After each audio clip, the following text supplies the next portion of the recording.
Out of order, can I get roll call, please? Mayor Gerardo Sanchez, Present.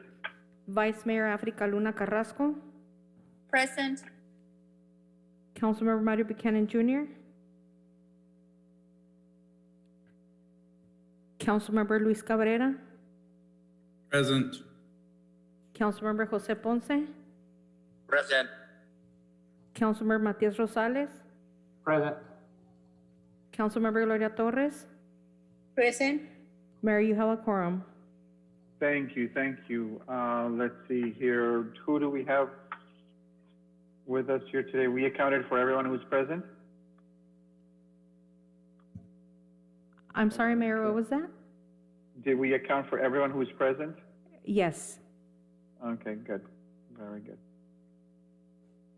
Mayor, I'm sorry, Mayor. Yes? Before we start the meeting, I already told Sonia around 7:20, 7:30. I need to take a 10 minutes break to get oxygen therapy treatment. Okay.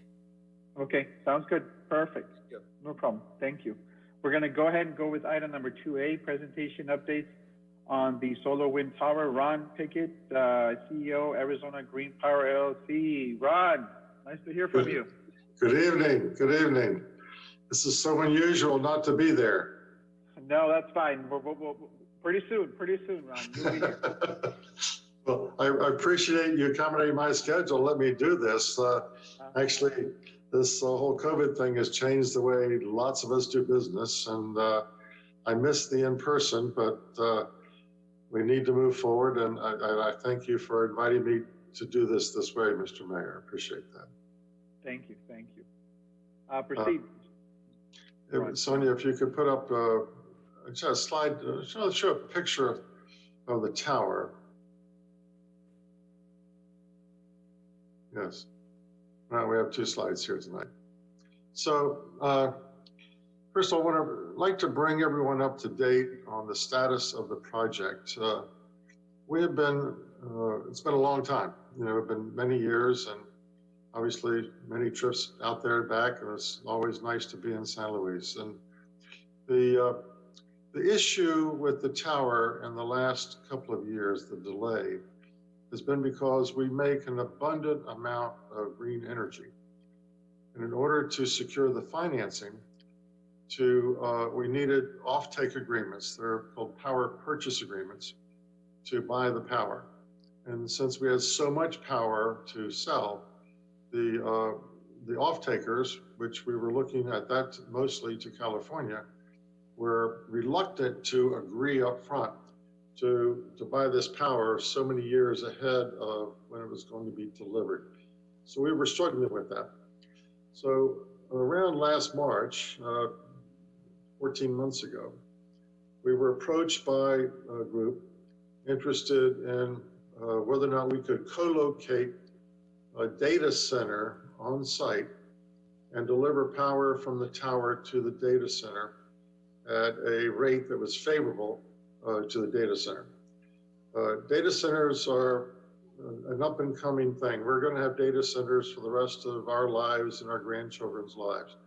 Every time we make a telephone call, it's recorded on a data center somewhere. As we get to videos and automatic cars and cars that park themselves, all the cameras, it just quadruples the amount of data that has to be stored. It all has to be stored. So these data centers are just springing up everywhere. And the center of data centers in the United States right now is outside Washington, D.C. in Herndon, Virginia, which is where our new construction office is located. And our new executive vice president of construction has been building data centers for 25 years. So about 14 months ago, we got involved in working with, could we co-locate a data center on site with the tower and then provide electricity to the data center, which is the heart of a data center. That to run all these computers and to air condition them is the key to the economics of a data center. And then provide them economical electricity to attract a data center to San Luis using the tower's green energy. By the way, on top of just economical energy, the fact that it's green is a huge, huge attraction for data centers, because these big consumers of data Google, Microsoft, Facebook, et cetera, they all are professing to go green, and they want green energy to support the data centers. So with that, we began evaluating, could we put a data center here? That had a lot of work to it. We had to confirm the accessibility of sufficient bandwidth to run the data center to connect to the world. This is not just the United States, it's the whole world. We had to determine the rate of the data and the transparency and the latency, et cetera, et cetera. Then we had to conduct a balance of power, the amount of power we had versus what they would require and how that would work. And then after doing all of that, we had to figure out how we could then reverse engineer the appropriate size data center and then back them up so they had power 24/7, 365. A data center is online all the time. They cannot be offline a nanosecond. So to support every data center, you have backup generating capacity, which usually includes a battery pack, so it's instant. If the grid goes down for a second or a nanosecond, they don't go down. And then they have generators behind that back up that power until they can come back up online again. So this became a very complex situation to figure this out, and then to reverse engineer into how big a data center we could put there. And data centers are all measured by the number of megawatt hours they use, 24/7, 365. So after months and months and months of reverse engineering, study, confirming and whatnot, we came to the conclusion that we could support a 200 megawatt data center. Now, to simplify that, that means that if a data center is located here in San Luis on our site and requires 200 megawatts of power, 24/7, 365, it doesn't go up or down, they're a constant load. That would consume 1.7 million megawatt hours of power a year. So based on that size data center, which we concluded that we could support, we concluded that we can now finance the tower. That's the power purchase agreement we need, which was always the stumbling block for building this. Who's going to buy the power at a 25-year commitment? We concluded that this is going to work, and we began negotiating with data centers, which has come a long way. And tonight, I can tell you I'm very confident that we are going to conclude negotiations with one of the several data centers that we're currently working with right now. It's a complex situation. Not to get you into the weeds too much tonight, but I can tell you that the governor of Arizona has been very helpful. The Commerce Department has been very helpful. Your local Commerce Department from Yuma, as well as the state, all very helpful. But we've been working hand in glove to make this work and to bring not only the tower to San Luis, but the data center to San Luis. Once we determined that we could do that, then we had several things to do to finish some engineering or complete some engineering tasks. One of them was our Georgia Tech University, which is our premier partner in the world, actually, on aerospace, has been doing the studies on the wind extraction and the tunnels. So we had to finalize all of that, which we did. And then we have another task, which we're going to have. The data center requires some water. The data center has cooling towers.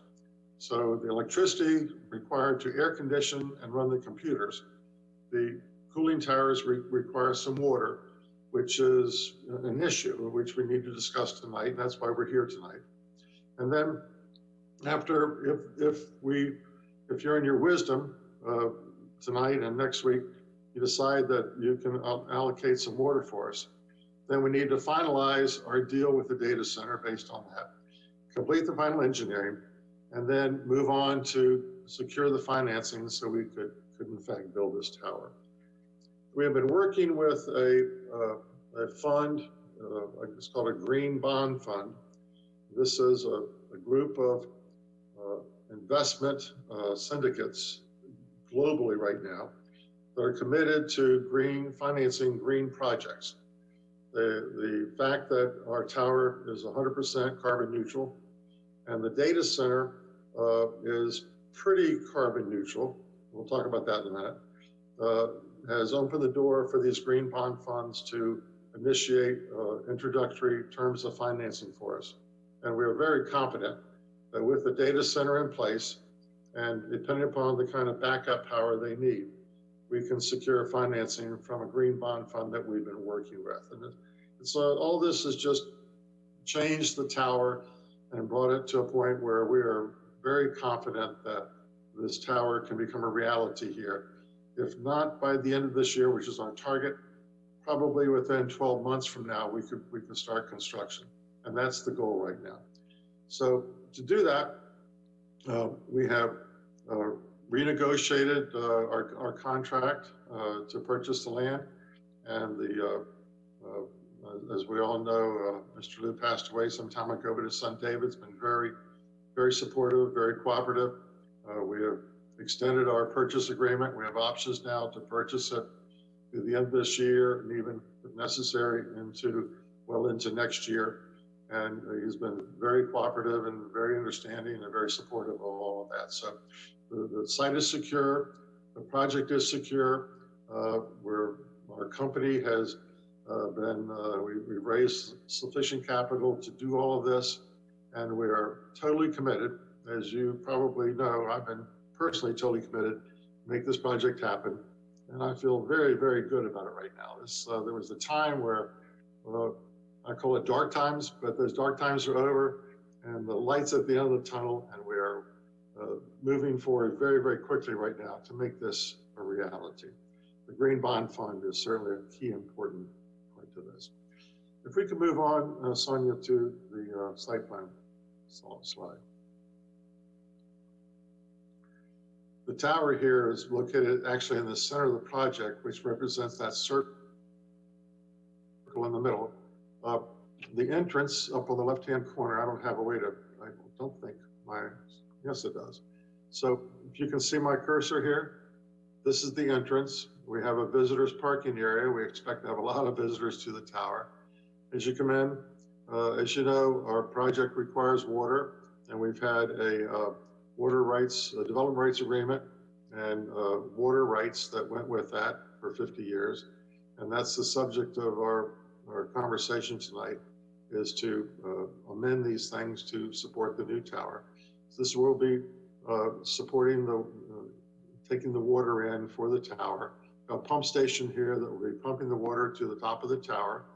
And then here we have some administrative building, and there's actually a repair maintenance facility here as well. Now, we have a transfer station that we'll be building to send our electricity off-site. And as we discussed the data center, this area over here are buildings and support facilities these are the buildings and support for a 200 megawatt data center. That data center requires battery storage backup. We have been in discussions with Tesla. We have quotes from them on the project. We're not here tonight to represent you. We definitely will have Tesla, but they are certainly a candidate to be participants in the project right now. In this area down here, we need a backup generating system. Again, that nanosecond that they can't be down, we have to have total backup power for 200 megawatts at all times. So if there is a glitch, something happens when the tower can't perform, we've been in negotiations with APS for backup power. If their backup power fails, you always have this redundancy of the battery pack from Tesla or someone, and this generating plant, which could be diesel generators, which are the norm today, which we don't want diesel if we can avoid diesel because they're not green. You know, they have a lot of emissions there. Or it could be gas-fired facility, which is better than diesel. It could be gas turbines, which are better than gas-fired generators. Or it could be fuel cells, which are coming along right now. So hopefully, fuel cells will be adequately developed in the next year or two to where this could be a fuel cell device, which would make this a 100% carbon neutral data center, which right now, if we could accomplish that, would be the first of its kind in the world to be 100% carbon neutral. And the companies we're dealing with right now for the data center are extremely impressed and interested in that.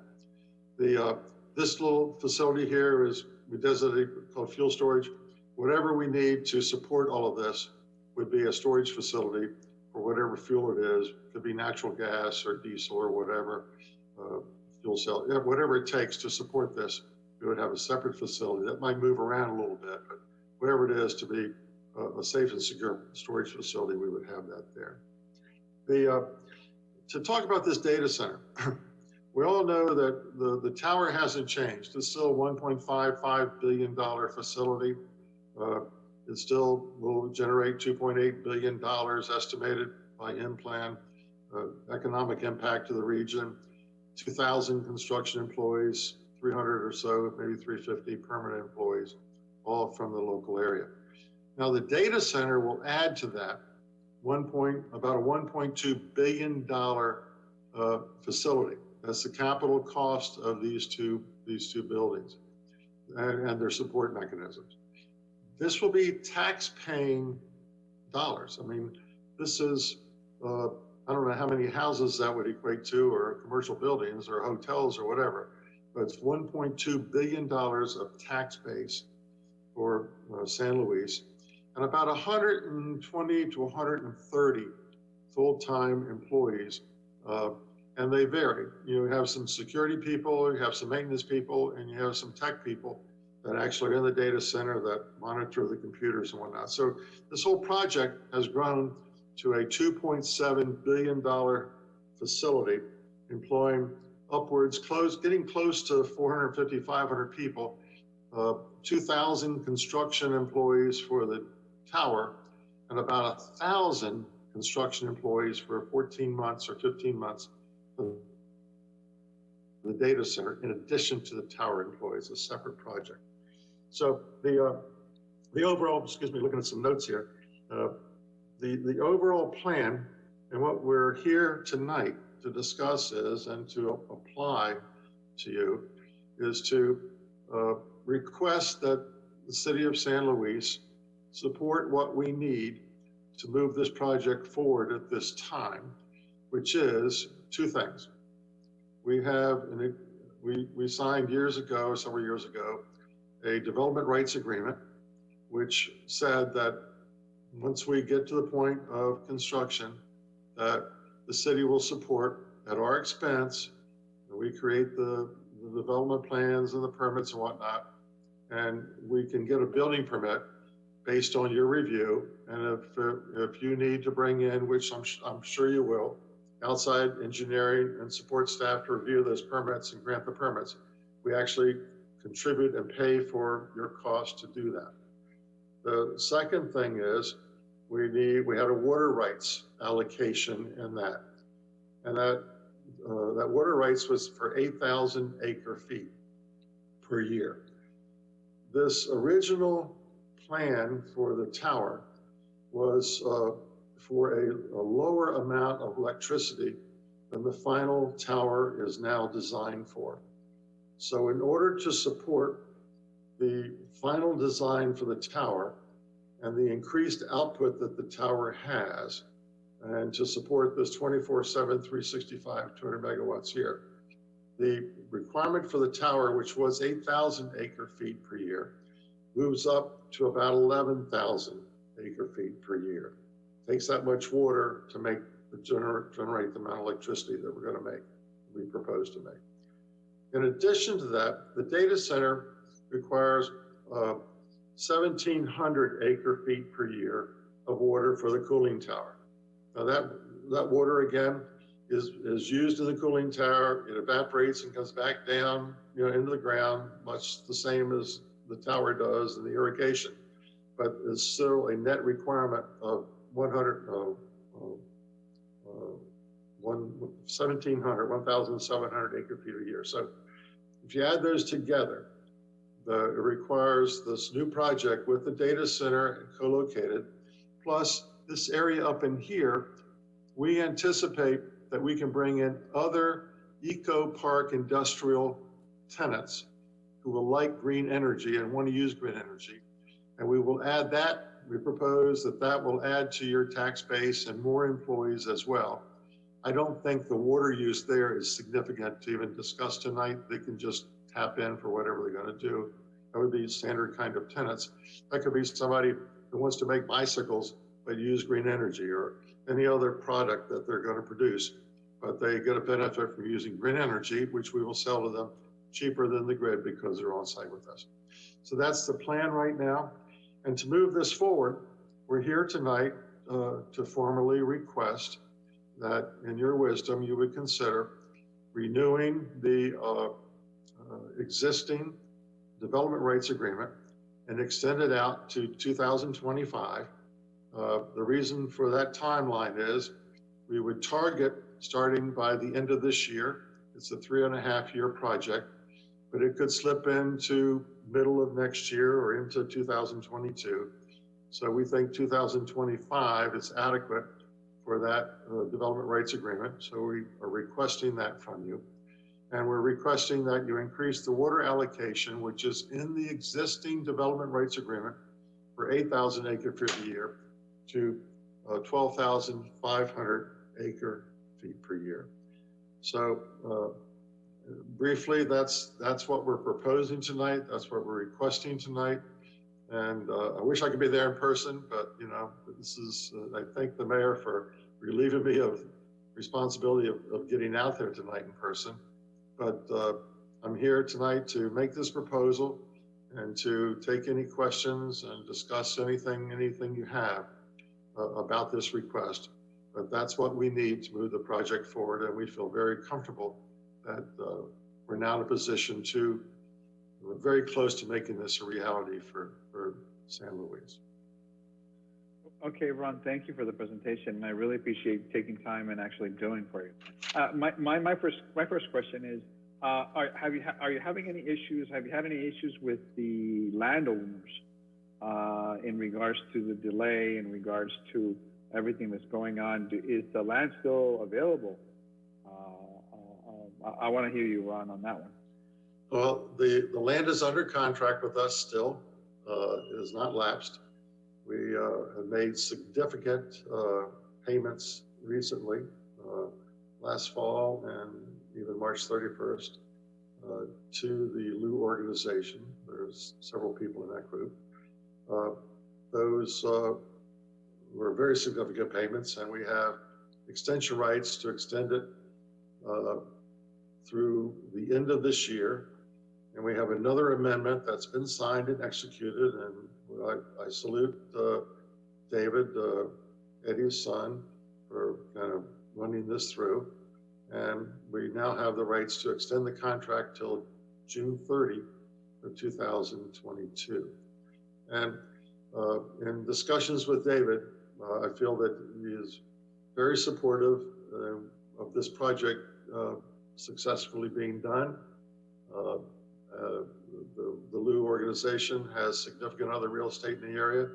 I'm not in the middle of that, but I think the advent of this project sufficiently helps every real estate owner in San Luis.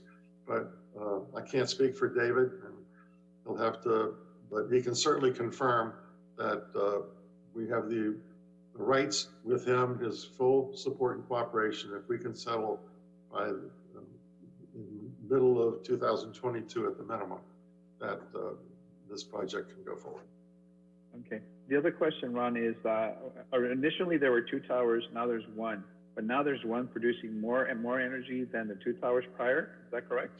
Yeah, we had discussed the possibility of 2 towers, but the second tower would have had to be on a separate site. The towers need to be 1 mile apart. So to do with 2 towers, we would have had to, you know, that would have been get this one done and then put another one next door. I don't know where the BOR is with the property next door. I would think after the experience we had a number of years ago, we could go back again. So once this is done, I don't rule out a second tower, but there's a lot, a lot of space between here and there. So the nice thing is when we went back last year in this last, actually 9 months, Georgia Tech, which is the best aerospace, contractor, contributor in the country, probably in the world, they did our original design for the towers and turbines.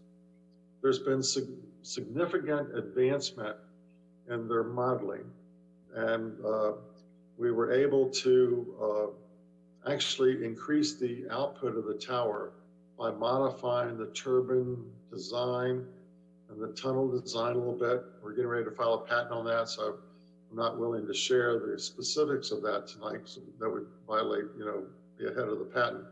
But it has significantly increased the tower capacity from 1750 to 1950 megawatts.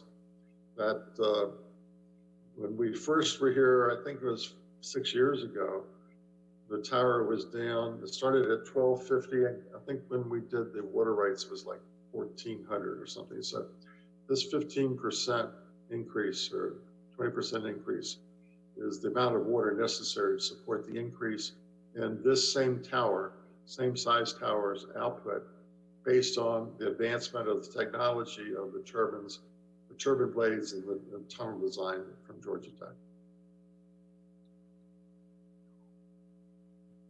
Thank you, Ron. That was my biggest question, and thank you for giving us the updates. And yeah, the water is you jump from 8 to 12 to 1200, basically 12,500 acres per feet. And so I think Mr. Vera is going to have to do some homework on that one.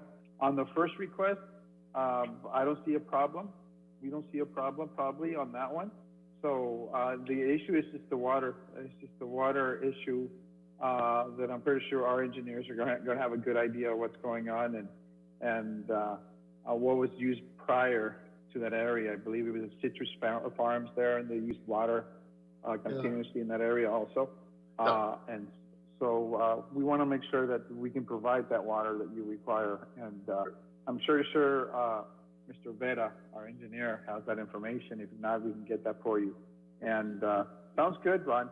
Thank you for the I'm a little hazy on exactly. I think the water usage for this site before was like 10,000 acre feet. 8,000 was the number that we needed with the original tower.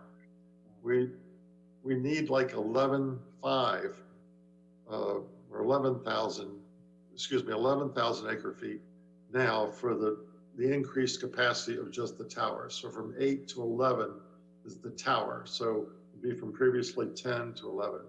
But the 1,700 is for the data center. And since the data center is part of our delivery system, we have to deliver them the power and the utilities they need, the electricity and the water.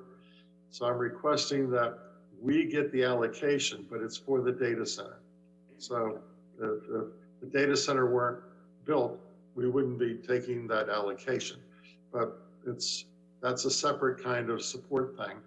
And again, that's 1,700 acre feet per year for the benefits of $1.2 billion of economic, taxation base and 130 employees. So I would hope that you could kind of bifurcate the application that way, but we have to provide them, in order to get them here, we have to secure the rights to the water and the electricity for them for 25 years plus extensions, or they won't come. So it's all part of our negotiations for the data center, if that makes sense. It makes sense, Ron. It makes sense, Ron. What I'm going to do is, Ron, now I'm going to open the floor for any discussion or questions by council. Thank you, Ron. Thank you for coming and giving us that information, because I've always been talking to Glenn and telling him what's going on with the tower. And thank you. And it seems like you always tend to it shows up the information. So thank you. Appreciate it. I'm going to go and open the floor. Let's see here. Okay, let's see here. Vice Mayor, any questions, comments, concerns? No, Mayor, just thank you for the update. it's good to hear that you guys are still working on getting this project done, and hopefully the city can work with you to get this done. Perfect. Thank you. Matia Rosales? No, Mayor, no questions. Thanks for the update. Thank you so much. Luis Cabrera? No questions, Mayor. Just a very informative presentation. This is all new to me, so thank you, Ron. Good to see you again. Mr. Ponce, are we still on, Mr. Ponce? Yeah, as this project is going to provide electricity, I mean, just to the city of San Luis, and what about gassing? Sorry, what about what? Gassing. Yeah, I guess he's asking where most of the power is going to go to. And you mentioned that most of the power is going to go to California or different vendors. Once we secure this power purchase agreement for the data center, the Green Bond Fund that we've been working with is prepared to move forward with the financing for the tower without any additional secured power purchase agreements. Now, we are in discussions with APS now about some power. I don't want to speak for them or commit to them, but APS for years had not been interested in any green power, and they changed that a year ago, more than that ago, or over a year ago. And now they've closed down their coal plants, and they are looking for, and they have RFPs on the street for green power. We've had serious discussions with them about it, how we go about doing it. I'm not sure just yet, but I suspect that there will be an opportunity to supply some power to Arizona. We are in discussions with our representative in Mexico with the CFE, and there is an expression of interest there. So the amount of power that's left between after the data center, depending upon we would be offering first to APS what they wanted, second to Mexico what they might want, and our additional eco park people there. So the balance that might be left might not go to California. I mean, we're certainly approved from California. California has certified us as eligible for the renewable energy credits for the full 1,950 megawatts. We got through that. They've already certified that. But it could be that this power could go to Tucson or elsewhere, as opposed to all the way to Los Angeles or whatever. So if we don't sell to California, it's okay with me. We're going to find places to go with the power, but it's going to be smaller pieces than what I think we had originally. This data center will absorb over 1/3 of the total output of the tower.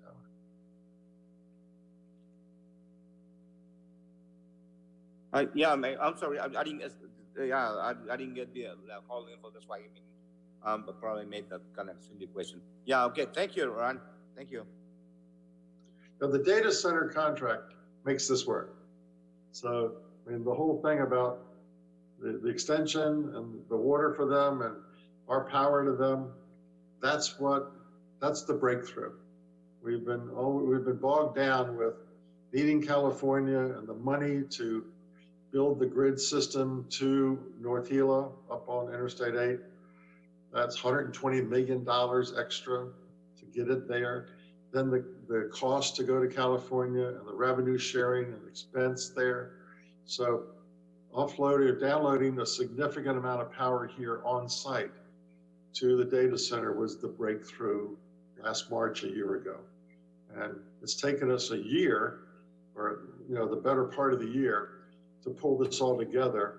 And the kind of the final peg in the wheel is they have to have water, and we have to have an extension on our development. With that, I feel very confident we're going to get the data center deal, which is going to enable the tower to be built.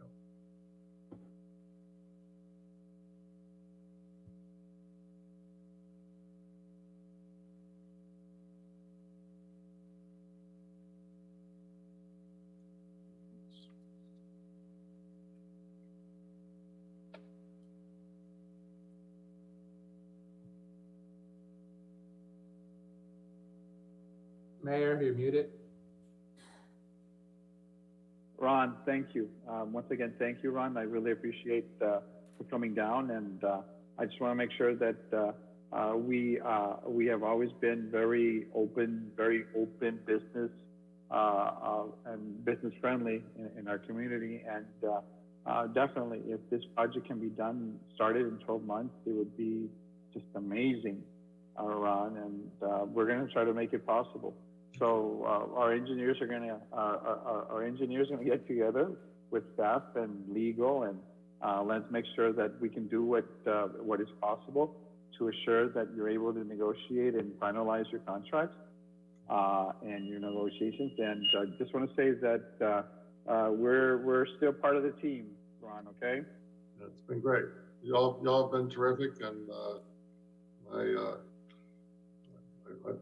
don't know if I don't know who all I shared this with, but 2 years ago, we had an offer to buy the whole company and move the technology to the first tower was not going to be here.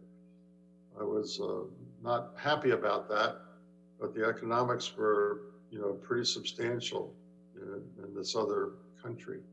So that deal did not go through, and that resulted in our finding a solution to bring it here, and that's the data center contract. That's really what makes this work.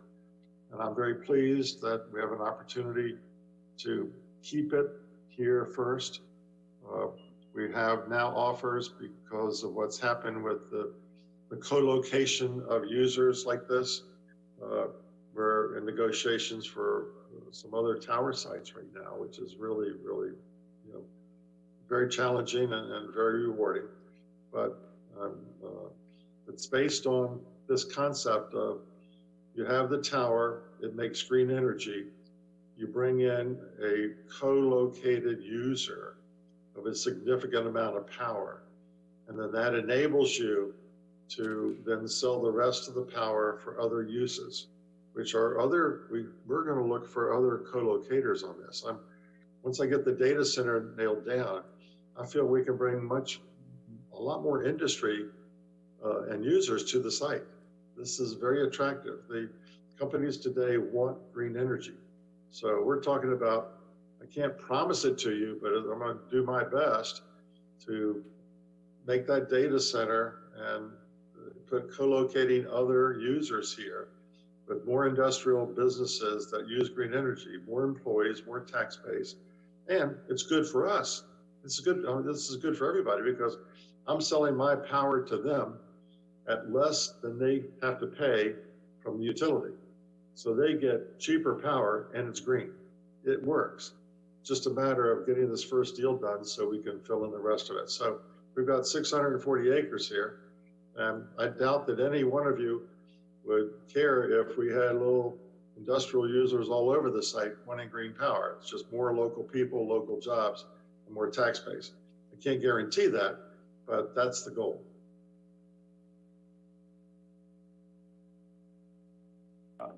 Thank you, Ron. Appreciate it. And let's continue working together. Okay. So I guess you're going to make an appointment.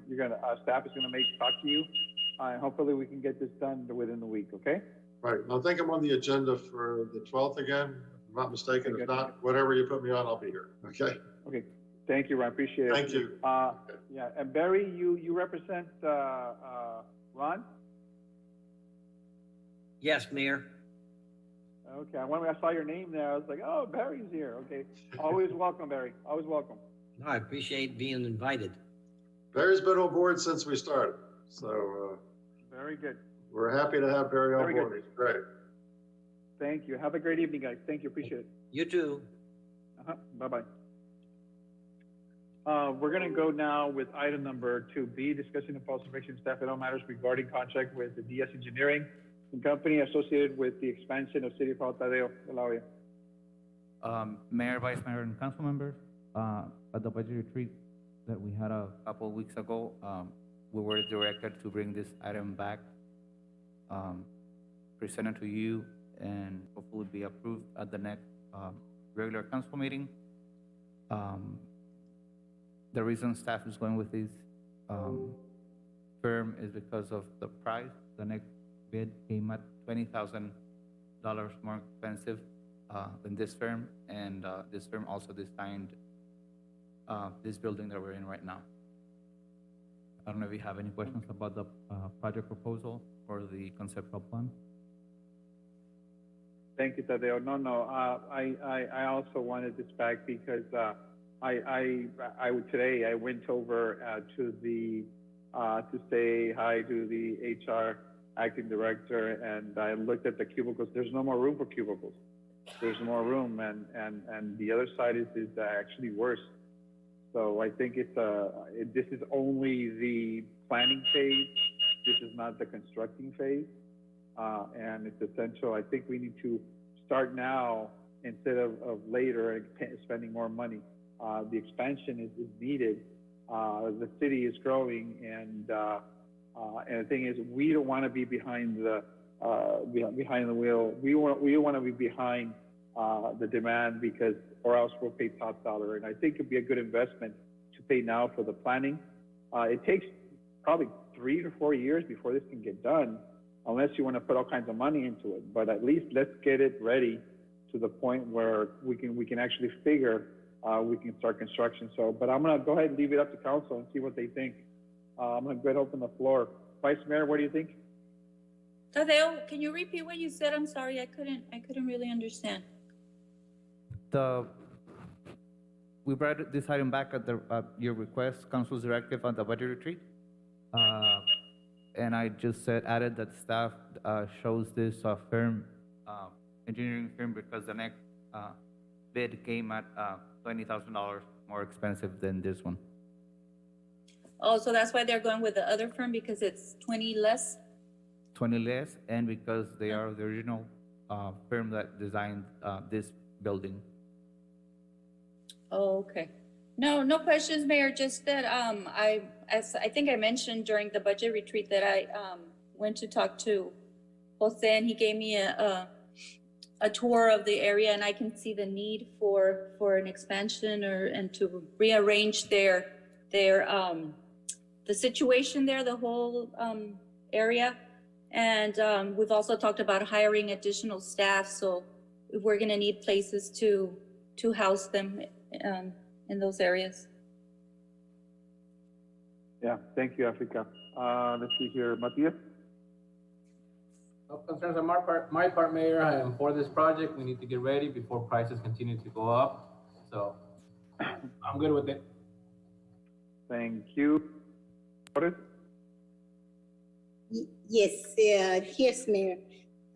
I didn't understand. I understand that is this just remodeling the East Wing based on the funding? Tadeo? Yes, this is for the right side of the building, for the design, not construction. Well, we should considering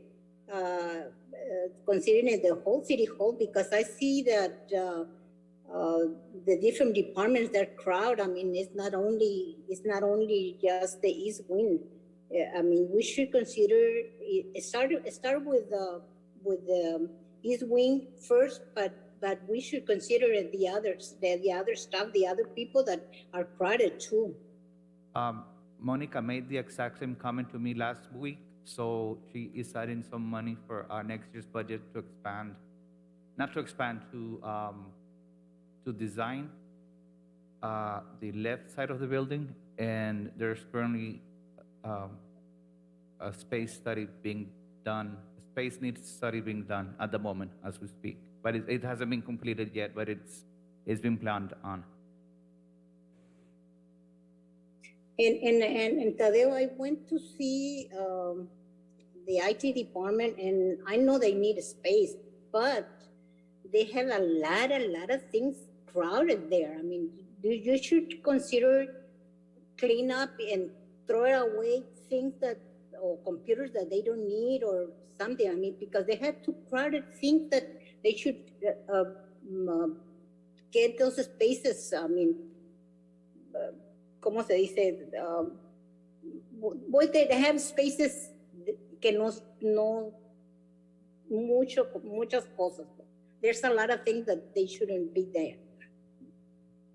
Derek is not in at the moment, so I cannot speak on his behalf as to what's needed or not, but I can definitely ask him to take a look at that. Yeah, you should see what is good and what is not good and throw it away. I mean, it's like the school did.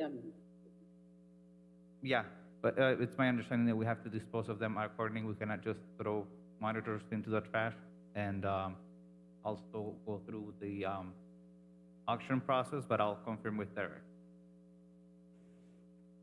Okay, that's it. Thank you. Thank you, Gloria. Luis Cabrera? Yes, good evening. I do have a question regarding, just adding a little bit to what Gloria's comment regarding the clutter of things. I realize that also IT utilizes a lot of tools. Are they gonna get like a little storage built for their tools, or are their tools gonna remain still like they have them on the floor? Because I saw several toolboxes that they utilize, and I know there's a little room in there that has wirings and cables and all that stuff, but I don't see in the plan, or I'm not sure if the little corner over here is gonna be like a storage area.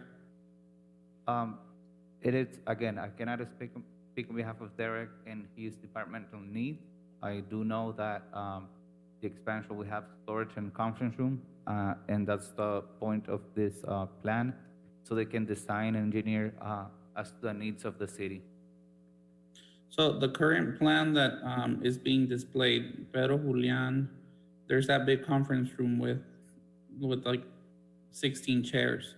Those are the offices that are there already, or what are we adding? Are we just adding from the Pedro Julian conference room to the Yes, top, the north side of it.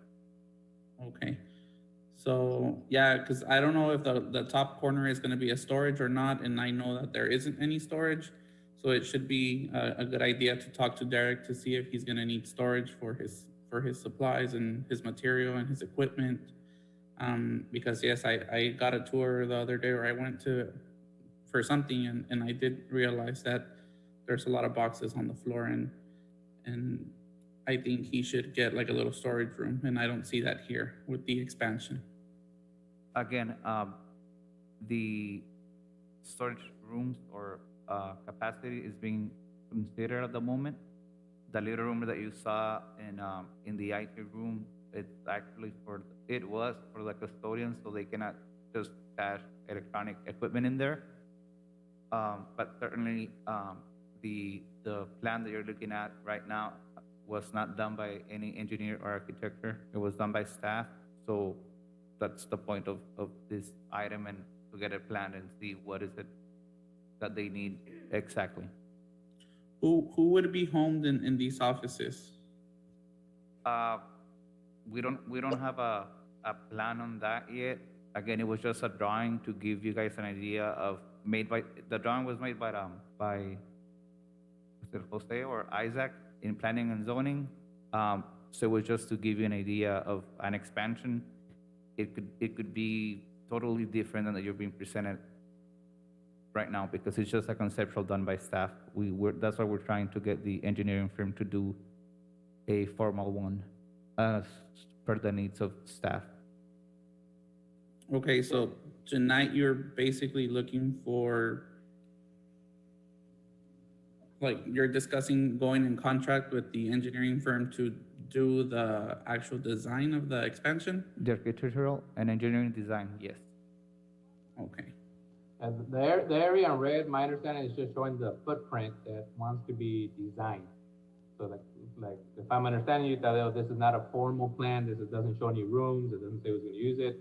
It's just the footprint of the building that we're talking about, that the designer and the architect is going to work on and figure out which is the best use for the needs that our department needs based on their input, correct? You are correct. What you're seeing is a footprint that was done either by Jose Guzman or Isaac, no professional on the matter. Correct. Thank you. I have no other questions. Thank you. Thank you, Luis. And you're right. We need to emphasize on storage. We need proper storage. We should be keeping tools on the ground. We shouldn't be doing certain things, because I'm pretty sure our risk management can attest to that. Let's make sure that in the plan, in the engineering plan, we include proper storage or plenty of storage for future also. Not only do we need room for our workers, but we also need the proper storage. So I agree. Thank you. Very good observation, Gloria and Luis. Thank you. Mayor, so- Mayor, no, Mayor, I have another question to Tadeo, I'm sorry. Please proceed. Is, hey, is Mr. Reyes engineer is on the call or the list of engineers? No, he is not. Again, the one that it's on the list, it's $20,000 more than Mr. Diaz. Up to you if you want us to use if you want us to use extra $20,000, we can do that.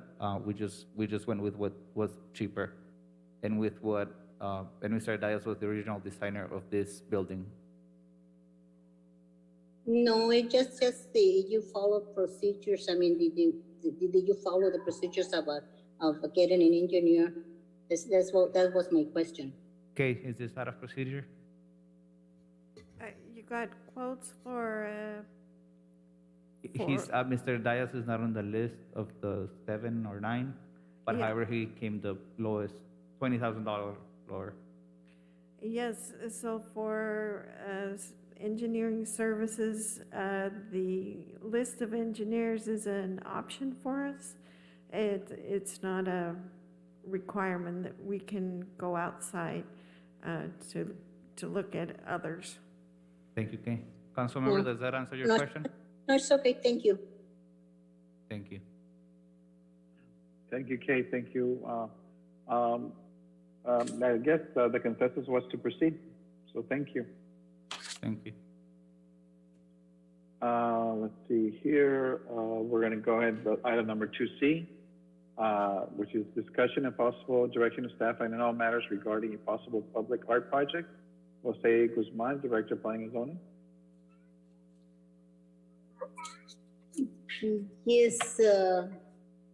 Yes, Mayor. I'm Gloria, sorry. this is Jose's item. Oh, yes, I'm sorry. Yes, it was the retention basis. It was during the Councilmember pandemic, I Torres. received comments from residents that our parks and recreation bases were not keeping up. My question is, what procedures they follow to evaluate the needs for the parks or recreation bases, not park, but recreation bases? Gloria, we're on item number 2, and this is regarding the possible public art. Oh, I'm sorry. On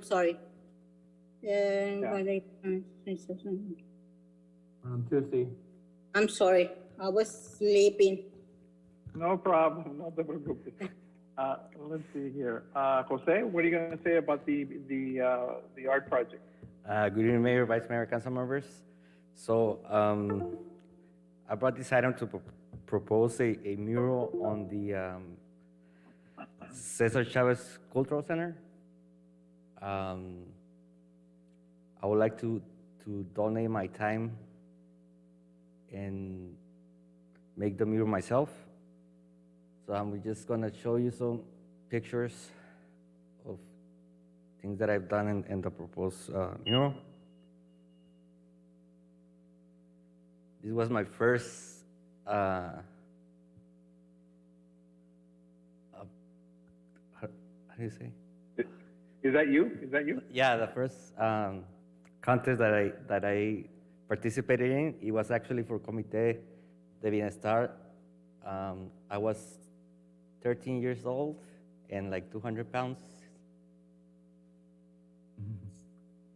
Oh, wow. No, it's amazing. 200 pounds. Well, Jose, you mentioned donate your time.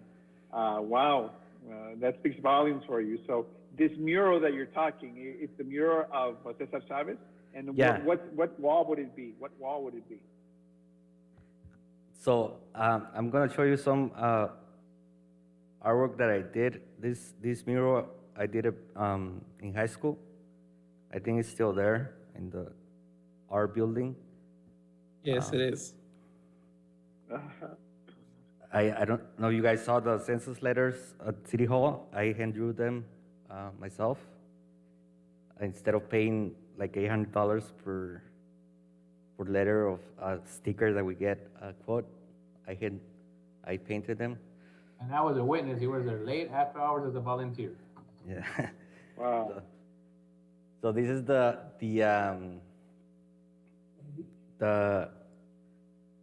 mural that I'm proposing. It's not finished yet, so I'm just gonna make some changes, and at the end it will look kind of like this. But Looks good. I'll place a different sky on where it says Luis, and I'm still gonna need to add more details. And I can send you the final draft via email when I'm finished with it. But I just wanted to show you the idea of the mural. When I go through other cities, there's always the picture opportunity to take on a mural with the city's name, and that's what that's the idea behind this proposal.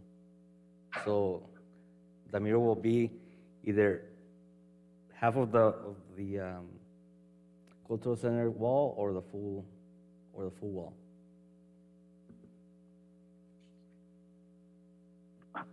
Wow, Jose, that's pretty ambitious. It's a lot of work there, and you're donating your time. I'll to be this? donating my Wow. time, and we'll be doing this after hours and on weekends on my own time. Well, you got my vote on that one, so it looks good. Looks very good. Gloria, you had a comment? Yes, this is on the wall of the 95, Highway 95. Yeah, the cultural center The, facing Cesar Chavez Boulevard, facing south. Cesar Chavez, okay. Oh, okay. Oh, that's pretty nice. Thank you. Thank you, Gloria. Thank you. Have that talent. Yes, he does. Look at that. 13-year-old, equally. That's great. Jose, thank you. De veras, this is a great project, and claro que sí, it looks very good. And anytime we can add color, design, images to our community center, it makes it more homey. It makes it more, I mean, the American flag, the Mexican flag, the Huelga flag, and then Luis. It looks good. The fields, and it's actually very good. So, very good, Luis. Jose, I'm sorry. I'm for it. Sounds good. I'm going to go ahead and open the floor for discussion. Vice Mayor? Yes, Mayor. No, I love the idea. Thank you so much, Jose. I'm very impressed with your artistic talent and your generosity. Thank you so much. It looks amazing. Can't wait to see it and take pictures there. Thank you. Oh, yeah. Perfect. Thank you, Vice Mayor. Matias? Oh, Mayor says, appreciate all the work you do, Mr. Guzman. I know you do all this stuff after hours and after long days of work. Like I said, I've seen you, witnessed you during doing the last art project and, doing the census and all that. So I appreciate you doing this to make that building look great when people drive by. So thank you. If you need any help, I can't really help, but I could sit there and take you some waters or something. So it's just shout out. Thank you. Good deal, good deal. Gloria? No, that was very nice, Jose. Hope we can see it. Thank you. Good. Luis Cabrera?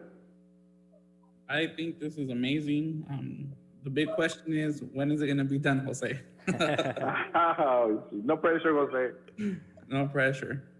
Yeah, I still have to. Thank you, Jose, for donating your time. This looks amazing. Like Africa mentioned, can't wait to take pictures with it. And I agree with Matias. I'm no artist myself, but I am more than happy to go and help out, drop off some food or whatever it is that you need. Climb up the ladder and bring up some paint.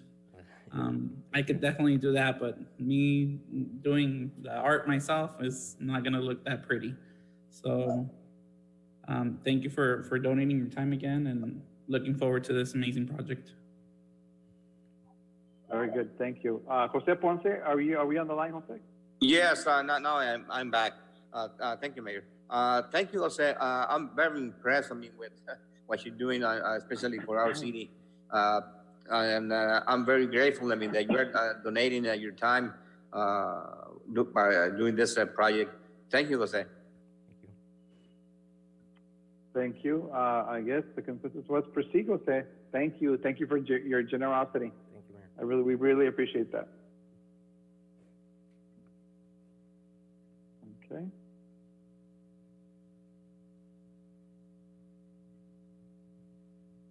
Yeah, make sure to send us the final project, the final image, okay, Jose?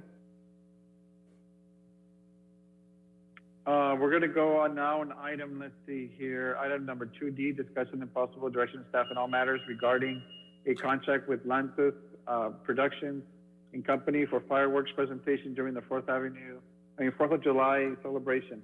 Mr. Galaviz, Director of Parks and Rec. Good evening, Mayor, Vice Mayor, council members, and administration. Come before you today with our annual request for fireworks. This year, our fireworks will be virtual.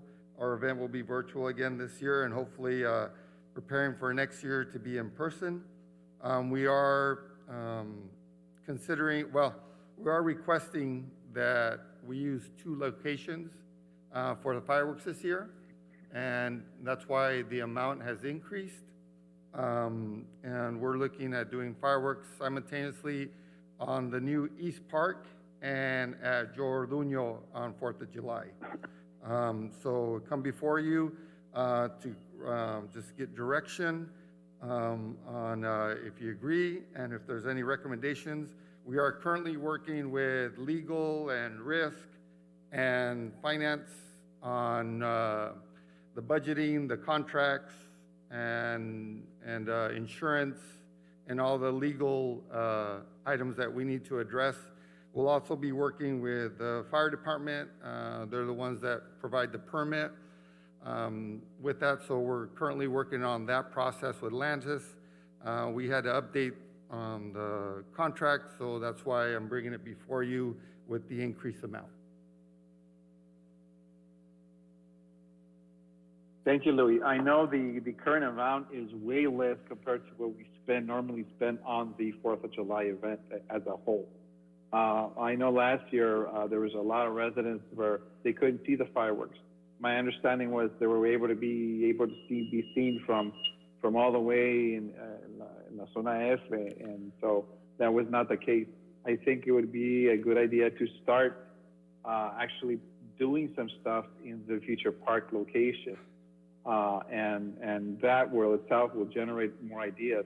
Eventually, that is going to be the location, in my opinion, by the way everything's growing, and the space and the room available in those 19, 20 acres is really going to make a difference. So compared to previous years, I think our community deserves at least the vast majority, because there are a lot of people that live in that section over there. It's the fastest growing section, but we cannot forget our older section also. So, no, it's going to look good. It's going to look good. The fireworks, and we're probably going to have the most fireworks than any city in the county. So we're going to have two events, multiple sites. So they are really going to be surprised on that one. So good job, Louis.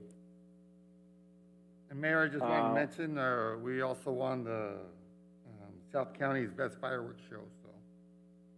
Oh, even with COVID. Even with COVID. Yeah, we want to keep that tradition up, and thank you staff, Louis, really, for trying to make it a big difference.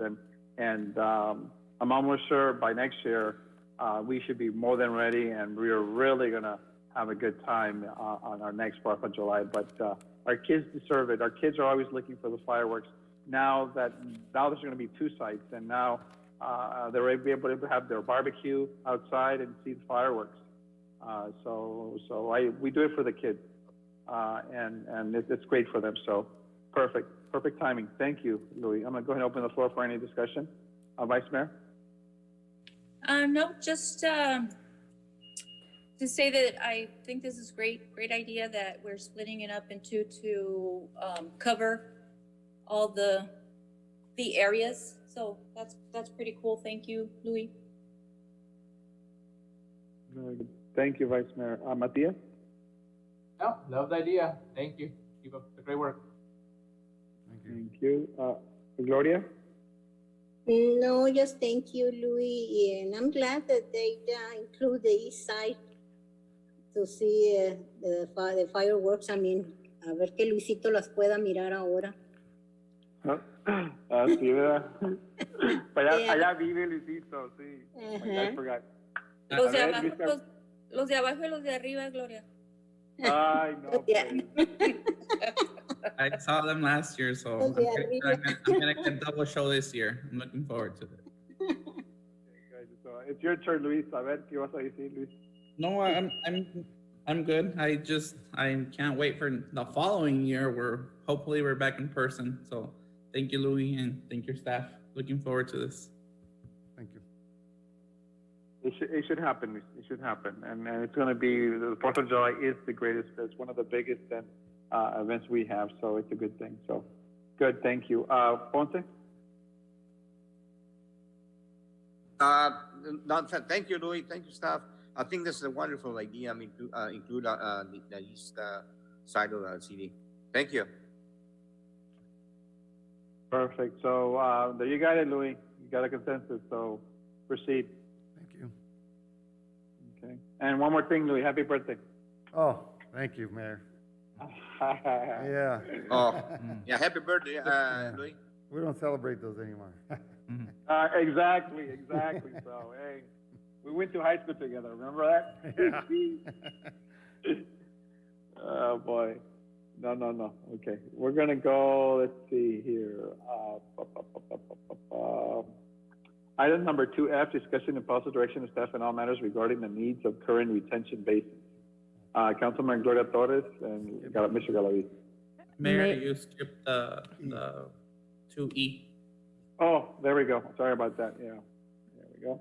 Item number 2E, discussion and possible direction staff in all matters regarding the purchase of outdoor fitness equipment for city parks and pathways. Yes, Louis, tell me, please. Again, good evening, Mayor, Vice Mayor, Council Member, and Administration. We were able to talk to the company that we work with playground equipment. This was something that I've been working with the Public Works Director for some time now, looking at the options. We have the opportunity because of funding that is in our Parks Department and also the Public Works Director. There is some funding available that he can provide. So we'd like to purchase this equipment that would go on some of the pathway and also even maybe possible some of the park areas.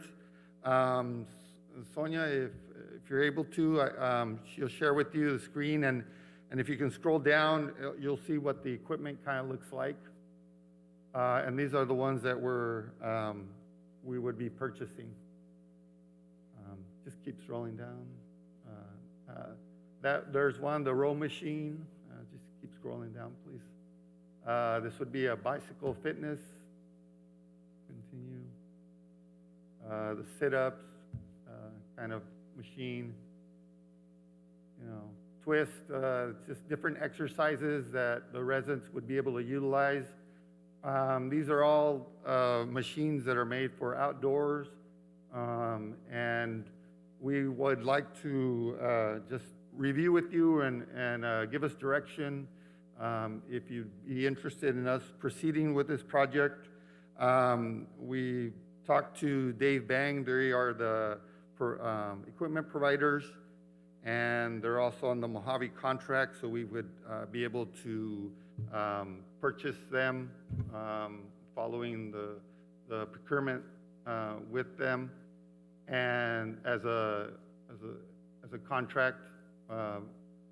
And again, this is something that we've been, something's been requested from Mayor and Council, of course, and fortunately, they're able to ship before the June 30th deadline for budget, so we would be able to have the equipment here and give us an opportunity to locate them in the different areas where we could, where residents can benefit.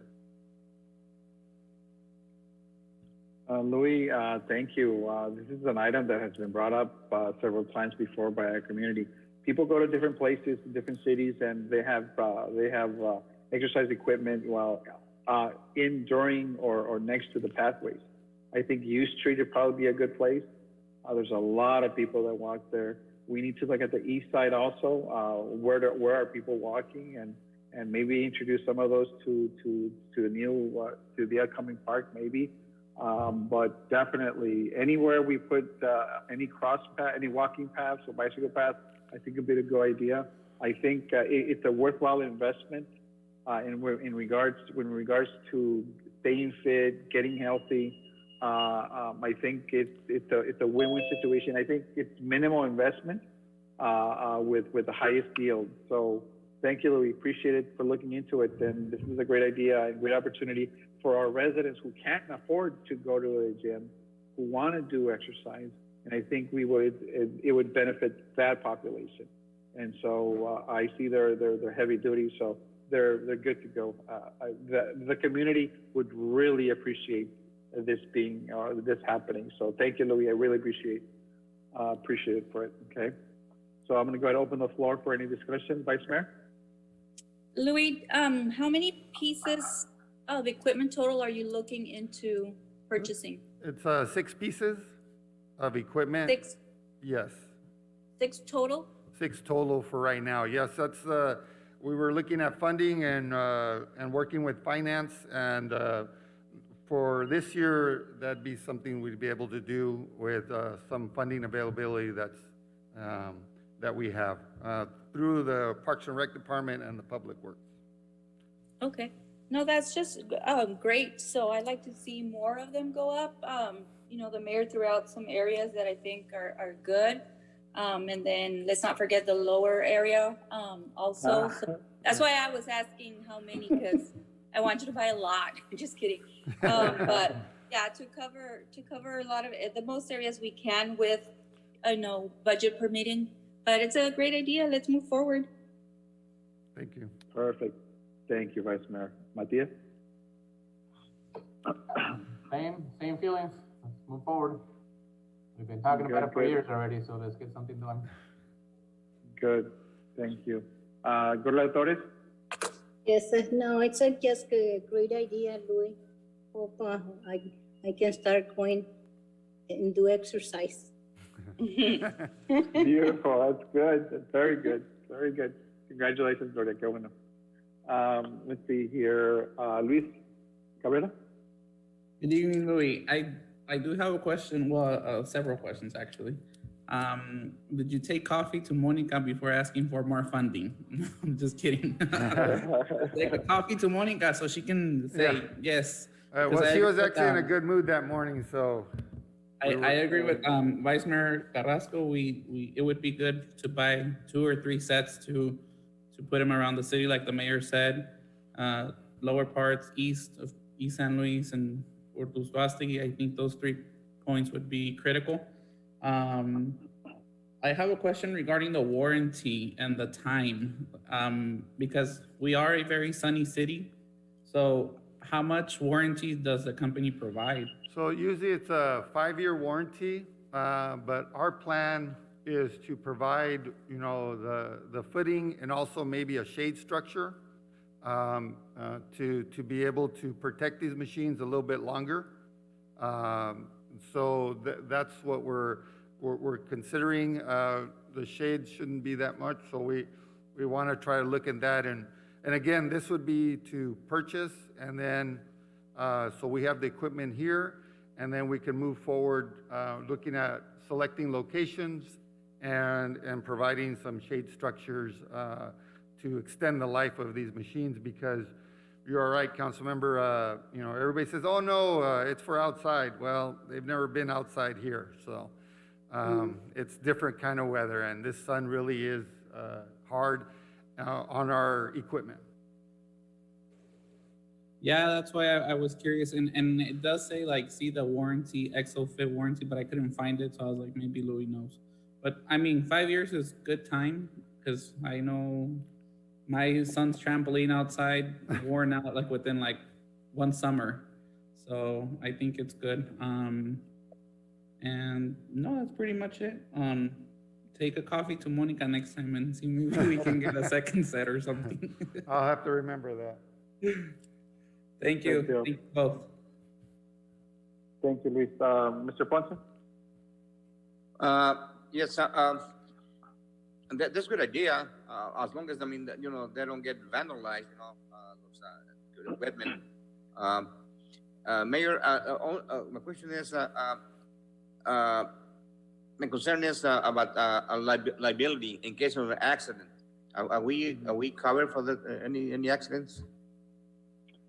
We should be, we're definitely going to be posting, I believe, I've been in California where they have equipment, and there is a little warning sign saying you are at your risk. Yeah, own risk. And so, yeah, exactly. So we're definitely going to be having those signs up with the equipment. And also, Mayor, if I may add that these are manufactured by companies that meet all those standards. So we're, you know, they're made for outside, they're made for residents. You are correct, you know, they use them at their own risk, but as long as they're used them properly, we shouldn't have any issues. Okay, thank you, Louis. You're welcome. Okay, Louis, the consensus was to proceed, and if you could take coffee, Monica some coffee in the morning, hopefully we can get another 15,000 somewhere. Yeah. Coffee, Monica, got it. Yeah, okay, there we go. Thank you, Luis, for that one. Okay, we're gonna go ahead with item number 2F, discussion, possible direction staff in all matters regarding the needs for current retention basins. Gloria? Ahora sí, Mayor.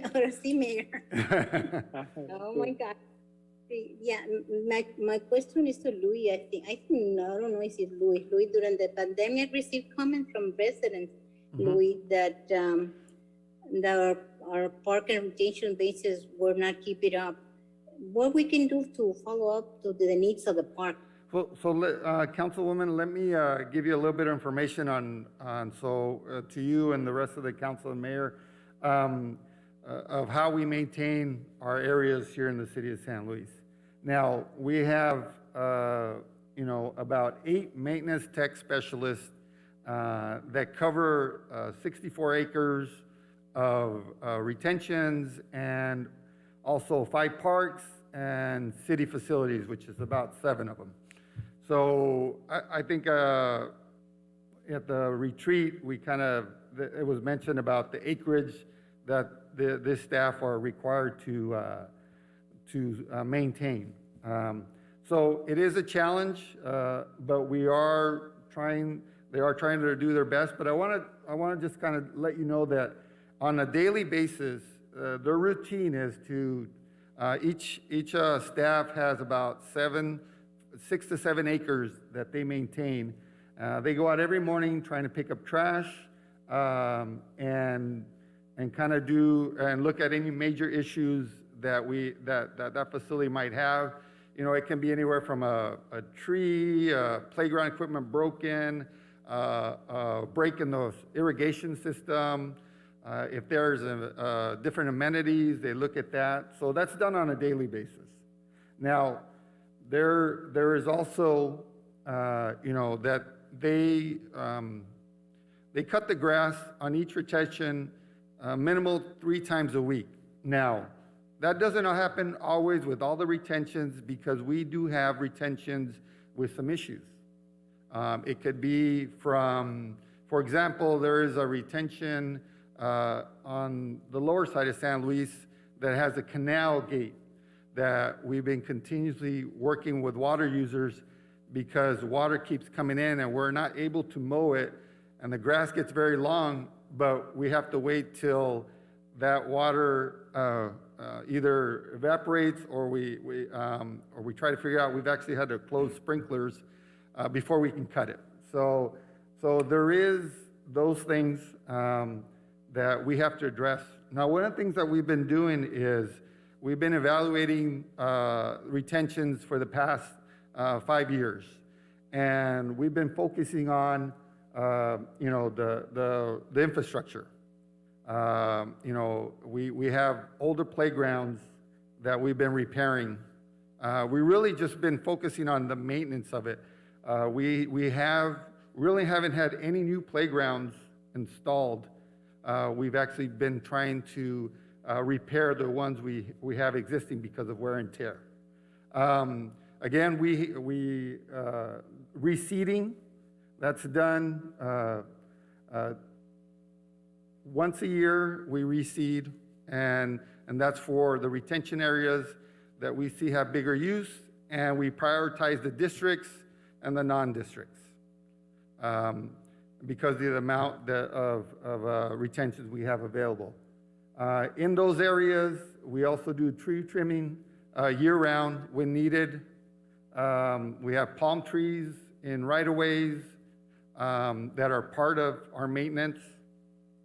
So usually our reseeding is in May. I'm sorry, the reseeding is usually in September, October, and then we fertilize coming up May, June for the grass to come up green. There is a time frame where it does turn yellow for a while, and that's just, it happens just because of temperature and the season. And we usually about this time, people will start complaining, hey, why is the grass turning yellow? It's because the weather change, and the ryegrass is leaving, and we're planting the Bermuda grass for this, or the new grass. The Bermuda grass is growing back for the summer once it hits over 90 degrees consistently. So that's something that you know, they do. We've been partnering with the health department, Walmart, and the school district on the different retentions, planting trees, renovating. So that's been an ongoing basis for the last 5 years also. We're working hopefully with the new software that council approved. We're hoping to be able to move forward with the reporting and some more feedback from the local residents. We do have residents that have called and said, hey, you know, there was supposed to be a playground here. You know, when developments were built, if a playground wasn't placed in that area, and you know, there is not funding available through the districts. If they are a district, if they're non-district, of course, there is no funding other than if council approves. We have requested last year, actually this year, we requested about $25,000 to invest in our playgrounds, and that was just replacing slides in the existing retention basins. Now, I took a drive this last week with the concerns, and I can confidently tell you that our staff, there's about 80 to 90% of the areas that were cut and cleaned. Now, the other percent, there's issues or concerns that we have to deal with on an ongoing basis. Vandalism, they break sprinklers, they do graffiti, they break equipment. So that's something that we constantly have to continue. We're working on, I think I provided you some of the beautification projects in those different retention areas. So we're slowly, surely getting there. But again, it's been a long process. There's a lot of older equipment and things that we're trying to fix and become compliant through ADA for that reason. So I don't know if there's anything else in particular. One thing also I want to add is, you know, we've been working for the last 5 years on energy efficiency in the retentions. Those that have lighting or ramadas, we've been switching out and putting LED. So that's been a project.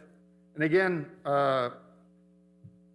maintenance is something that we continue to look at, but looking at other cities, I feel comfortable saying that we maintain our retentions, the amount of retention that we have, we maintain them in good condition compared. And we've also had comments from other cities that have also stated the same thing. So do we still need to work on that? Yes.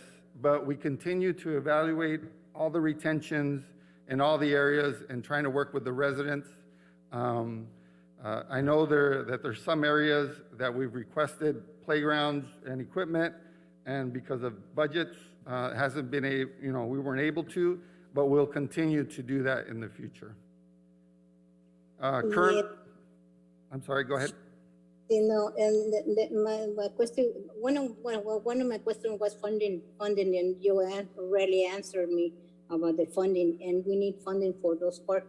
It is because I look at the playground that we had here in front of my house.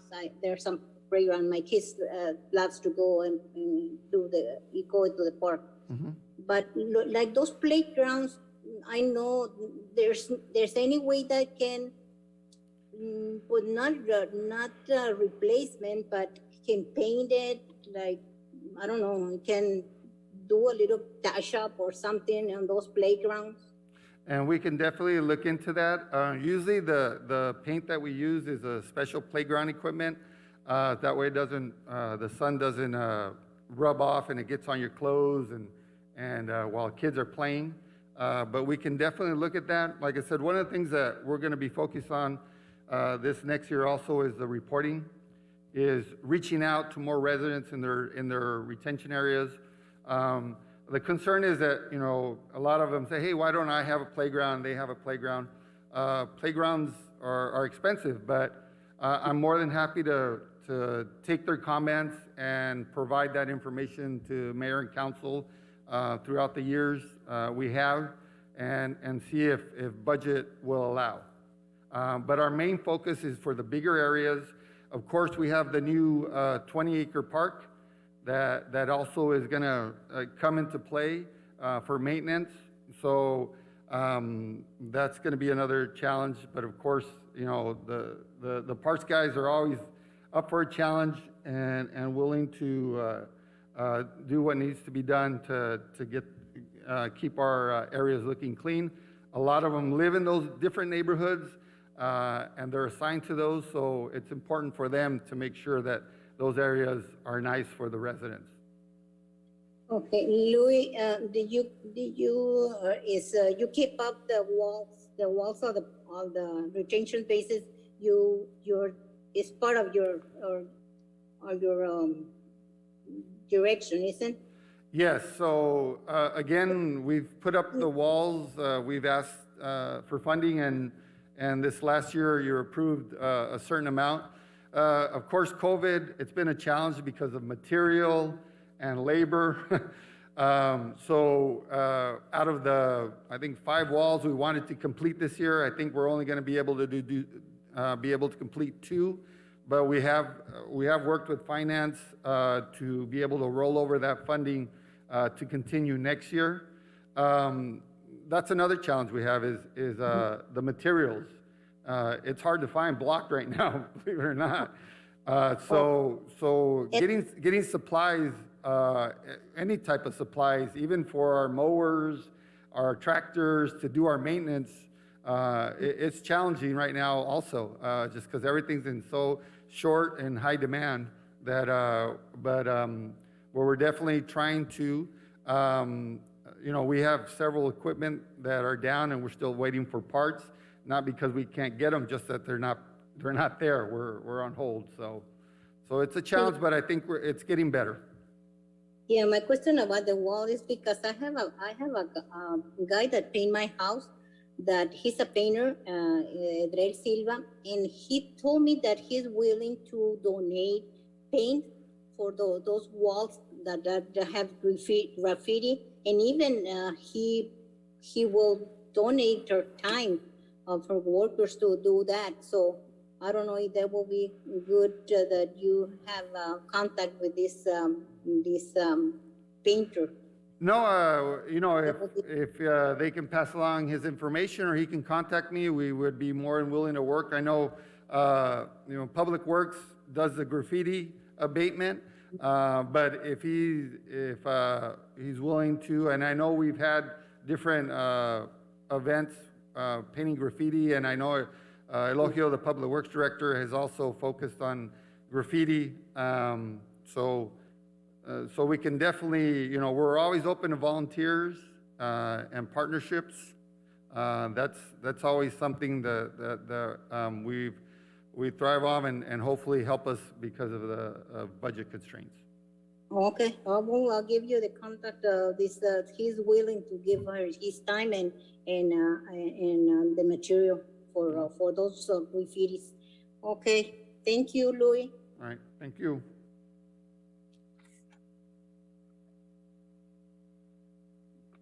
Thank you, Gloria. That was a good observation, and that's true. Louis, make sure we look into the painting of the games that our kids are playing on, because they are pretty worn out and there are graffiti on them, and so it's something we need to do, and it's a good observation. And I just want to make a comment that thank you for naming, or actually giving us the number of techs out there. There's only 8 for 64 acres of playground grass. We're limited in the amount of what we can do. I know I see the comments, particularly of some people that look at the grass, it's not growing. I mean, it's hard. We need more staff. We definitely need more staff in parks because they take care of a lot. Sprinklers get broken and they're always working, and they're nonstop. They're always working, and we are growing. And I know everyone wants a playground next to their house. I realize that. But like you mentioned, there are those who have districts and don't have and who do have districts. And so they pay an extra quota and extra money to maintain. And part of it is parks, and part of it is but let's not forget we're doing a multi-million-dollar investment in the 19 or 20 acres out on the east side also. That's a multi-million-dollar. It's not $30,000, $20,000. That's a multi-million-dollar, including the substation for fire and police, or the shared building. So there's a lot of things going on, and I think it'd be a good idea, Louis, to use your media section to illustrate what the city of San Luis is doing. I think with 8 techs, there's only so much you can do, but when you do finish like a small park, or make sure we take pictures and like before and after. This is what the city is doing. So I think PR, I think images is very good, because some people think that parks is not doing enough or needs to do more. And I think it's time for us to show this is what we're doing. During the pandemic, we haven't stopped, and this is what we're doing. I think it's the perception of you guys not doing, that's not a good thing. So I know you're constantly working, and I know the trucks are always where. I always see trees being planted or being mowed or being trimmed, and so I think it'd be a good idea to start showing some pictures of what Parks is doing. Okay, Louis? Definitely, and I think that will be addressed in the next agenda item. Okay, very good. That's what I'm going to open up for any discussion. Let's see here, Vice Mayor. No, Mayor, I just want to take the opportunity to thank Louis and to pass the word along to his crews, to his staff, that I appreciate all their hard work and dedication and everything they do with as little as they sometimes have. Thank you. Good. Thank you, Vice Mayor. Matias? I like that idea that you mentioned, Mayor. I mean, not only on the Parks and Recs page, maybe our PIO could add some of those posts to the council page, so some people follow one page, not the other. So that'll be something that our public information officer could also help Louis out with. And I'm glad that, you know, I know we've brought this item up before in the past. I mean, it's not the first time, and it's a good refresher reminder, especially since we do have new council member on board, so they understand. We all again get the reminder of how big our park system is, and I think a lot of it has to be on our part as well to remind the community when they ask these questions. I mean, I had one person ask me today about building the road to Avenue F to Secondary, you know, and after I brought it up to them, you know, property tax, all the information that we know that they don't, you know, they understood. And I applaud Louis' department, again, 8-person staff, and keep in mind with COVID, and Louis, I don't know if you mentioned this or not, but we haven't had the prisoners helping our staff in the past year. That is And correct, normally- thank you. Normally, if they've had the prisoners, and that's an extra 8, 12 bodies that have helped us. So I give the staff a lot of credit this past year because they've been doing this themselves. So again, all those comments that people say out there that, oh, staff doesn't work, city hall's closed, that is to me bullshit, excuse my French, because they're out there working every day. And again, like Vice Mayor Carrasco said, thank your staff. I know I've driven by there on Fridays when they're unloading the trucks and said thank you to them in person. But I see them out there hustling, and it's not an easy job, especially when it's hot and we're getting into the season. So thank you guys, and keep up the work, and great item. Great Thank reminder. thank you, Councilman Rosales.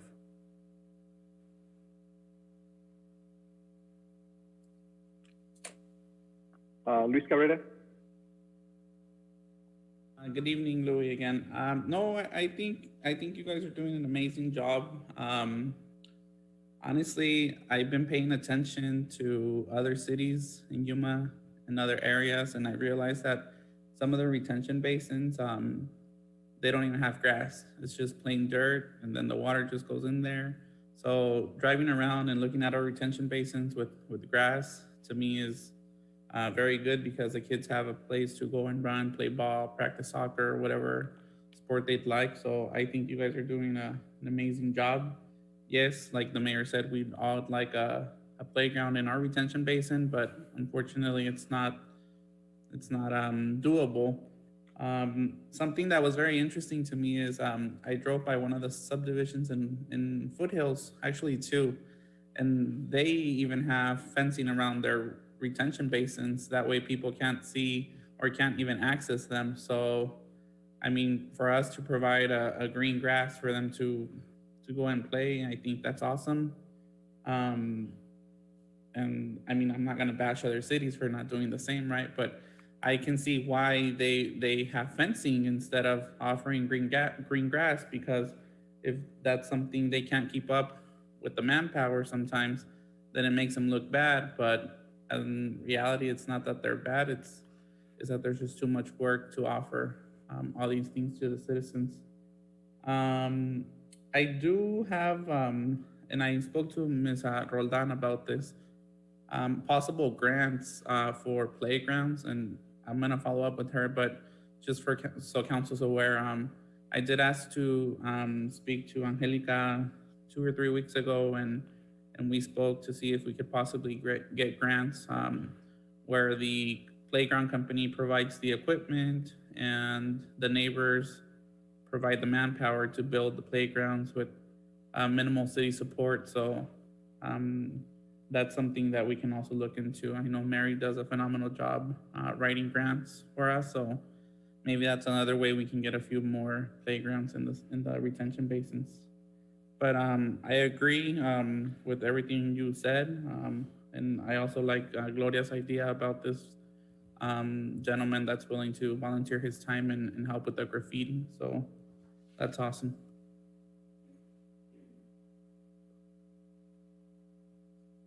Mayor, if I Thank may? you, Luis. Yeah, Ponce? I have a question. Yeah, I have a question, Louis. This year, are we getting any summer hires? You know those from high school, the summer program. We are always working with HR on volunteers and for the summer program, but currently, you know, we are preparing, just so you're aware, we are preparing our lifeguards in the event that there will be a possibility for the pool. But we usually have summer interns to do our summer camps, that support our summer camps in the recreation and the youth center. Currently, we're not offering that just because we have, you know, we're doing everything virtual with the staff that we currently have. But if that possibility arises, then we definitely would, again, move forward with working with HR to get a summer employment. And so You know, we've done that every year, and we've given local youth an opportunity to work for the city of San Luis. Just that, of course, during this time, that's not available. Okay, thank you, Louis. You're welcome. Thank you, Mr. Ponce. And, Mr. Herrera? Good evening, Mayor, Vice Mayor, members of council. Just one of the things that I wanted to mention, and I know it's Louis' item, but since I started getting involved in the process during the development or the subdivision plan review and those steps, I mean, something that could help on the maintenance budget would be, and I know a lot of the equipment that is in the retention bases now and in the park, the city paid for it. I mean, in the future, we can always modify, or council can modify the subdivision requirements that developers can put in the playground, and then that leaves more money for maintenance and not necessarily to put them in the first place. Oh, okay, Mr. Herrera, so you talked about requiring new developers to put block fences and playground? Well, the block fencing already is part of the requirement. Some of the retention bases that didn't have it, it was just because I think they were probably built before the requirements, the current requirements. But I think for future subdivisions, is adding, and it doesn't have to be a big playground. I mean, I guess it'll be dependent on the size of the subdivision, but that could be an additional requirement for the development. Many cities do have it, and from the impacts standpoint, that would help keep the level of service, you know, for playgrounds and things like that. As they'll help the city, and then that money can be used for maintenance versus necessarily putting other new ones in. That's a great idea, Mr. Vera, and I think Jose should look into it. Unless there's any objections from council, I think we should actually look into it, that a playground be added to the plans, any future plans or development. And so that would facilitate, it makes the overall image, and people actually, you'll be able to sell better homes. Matias, I know that for a fact, if you have a playground there. Am I correct, Matias? Yes, sir. Perfect. Great idea, Mr. Vera. So, yeah, I like the idea. Thank you. Thank you, Louis. So proceed. Thank you. Okay. We are now going to go with item number 2G. Discussing and possible direction staff in all matters regarding activities, projects, and possible additional efforts of the city of San Luis to promote the services that the city provides to the community, including but not limited to infrastructure improvements and publicity for local business. Gloria? Yes, Mayor. And this item, I brought it up because we want to look the way we can promote our projects or business. It is like, let me give you an example. The other day I went to the city hall and I see Marlene taking pictures of the public works staff that they were doing the sidewalks, and they were taking pictures. Those is just one little things that we can do to promote. We need to promote all our things that we do at the city, because people just see the negative thing, but they don't see what the city does, what the public works, what the parks, what everybody do to promote, to see they can do it. And my question is, what strategies we can consider to do going to this doing this on this ongoing basis? I mean, what we can promote. And I remember, Mayor, Juan Carlos Escamilla when he says that we should do even little things. The city need to show up to the people what the city is doing. Yes, you are right. I believe before the PR, they used to spend between $80,000 and $100,000 in PR, and that was brought up. And so, but we need to make sure that I do greatly agree with promoting and using PR as a source because our community needs to know what we're doing. The city of San Luis never stops 24/7. We have people working, and we have to promote the events. We have to promote the activities that we're doing, and of course I agree. We have to, and that's why the second position was created for the PIO, because the PIO she can become very overwhelmed with the paperwork, and we're not doing any traveling now, but we're going to start doing some more travel now. So that plus PR, we need to sell the image. Like Jenny said in our previous two retreats, we need to sell the image of the city and actually inform our community what events are happening, how are we doing, and what the city is doing. We're doing a lot. Highway users never stop. I mean, they're always fixing roads, they're always doing things.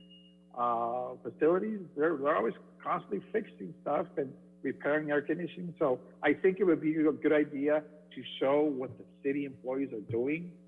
And so I think it's time to really focus on that and focus on the idea, and because people need to know what we're doing.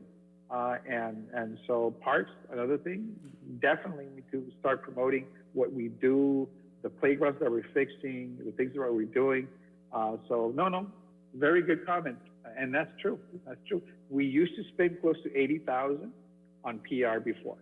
And it gets expensive, but there was a lot of negative PR occurring. So it was responding to that negative PR. I think we can focus on the good part of the city, what the city employees are doing, what happens on an everyday basis. And you're right, it's important, we have to. So no, I agree with you, Claudia, very good. And promote the business too. I mean, there's some business that's coming into the city and we need even know. A small business. Exactly. So no, Louis, do you have any? Or who's in front? Our PIO? Yes. Okay, a ver, mujer, tell us what's going on. Good evening, Mayor, Vice Mayor, council members, and City Administrator.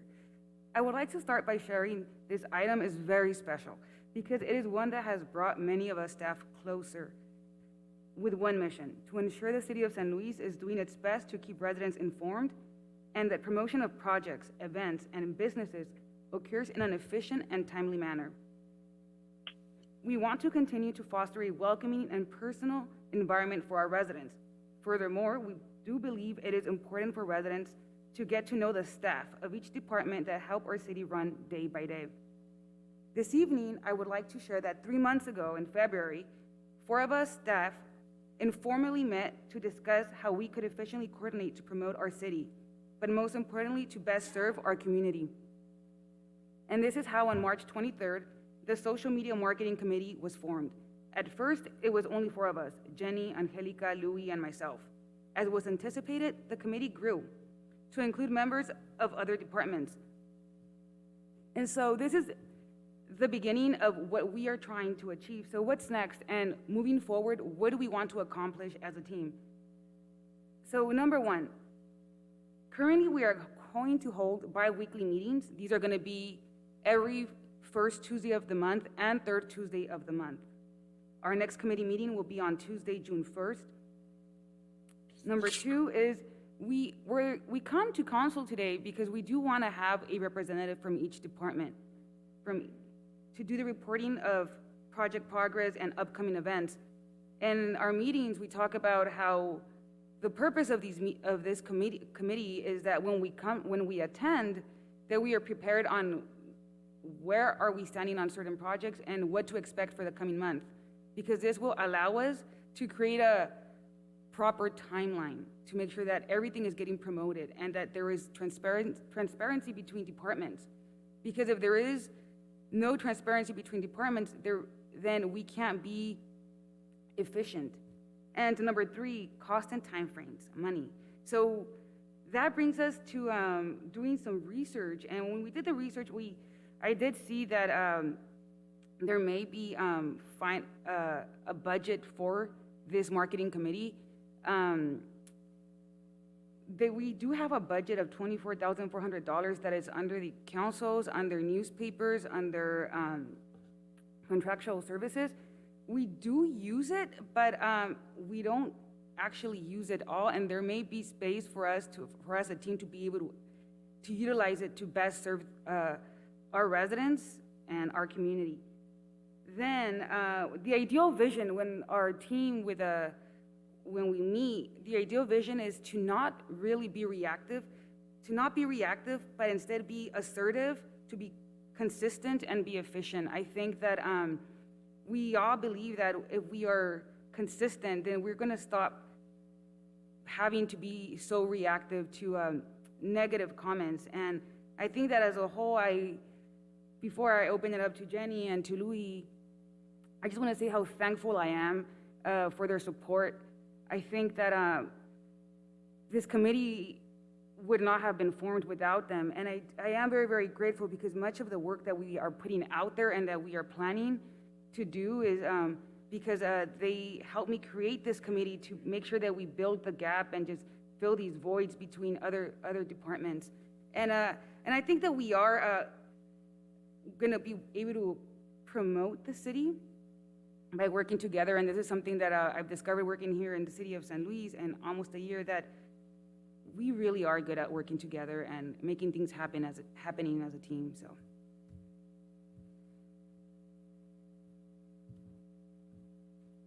Yes, the mayor, may I? I think, Marlene, you had a very good idea. I mean, that they have in contact with each department so you can promote all the projects, even the small things. It is to promoting those projects and on those things that the city does, it make us see good. I mean, all the council. So I'm glad that you have getting in touch with all the departments, and go ahead. I mean, if everybody agree, I mean, there will be a good idea that we should do it every day in all the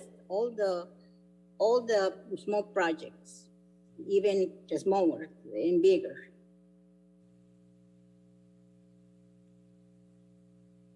And thank you, Marlene. you're welcome. I think the mayor stepped away, so I will take over from here. I have a question, Marlene, is because I know the committee was formed. Do they have time to put into this project? I mean, I know, and the reason I'm asking is because I know they're very busy with their own projects. So is that time consuming for them? How do you guys handle it? Do you guys meet monthly or weekly, or how does it go? Yes, so ideally, we do not want it to be time consuming for any of the departments. We just want to make sure that we allocate 40 minutes to maximum an hour. For now, since we're starting bi-weekly, but then it will be monthly. And really what it is if we all come prepared with what we have going on for the month or what we want to promote, then it shouldn't take more than that out of our time. And it's really just a way to be communicating and to know what's happening in each of our departments. Okay, great. I love it that you guys are working together.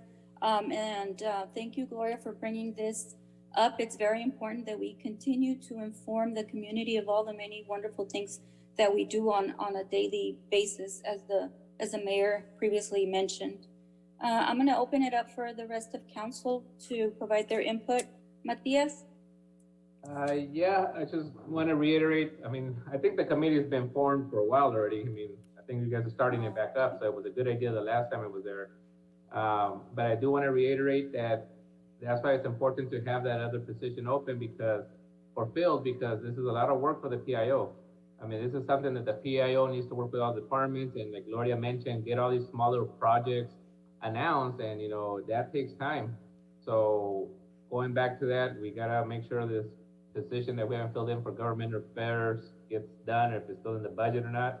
So the PIO could do all that and promote the city as Jenny recommended in the past and many times. We got to get the positive out there. But yeah, great idea, great reminder as well. Great item, Gloria. Just let's see what we can do but make sure we provide the tools, because this is a lot of work for one person. I mean, we've had this issue with the other PIOs, and that's why we created that second opening. So, thank you, you ladies, for bringing this back up and starting this committee back up again. And, hopefully it works out this time. Thank you, Matias. That's very true what you mentioned about getting that other position filled.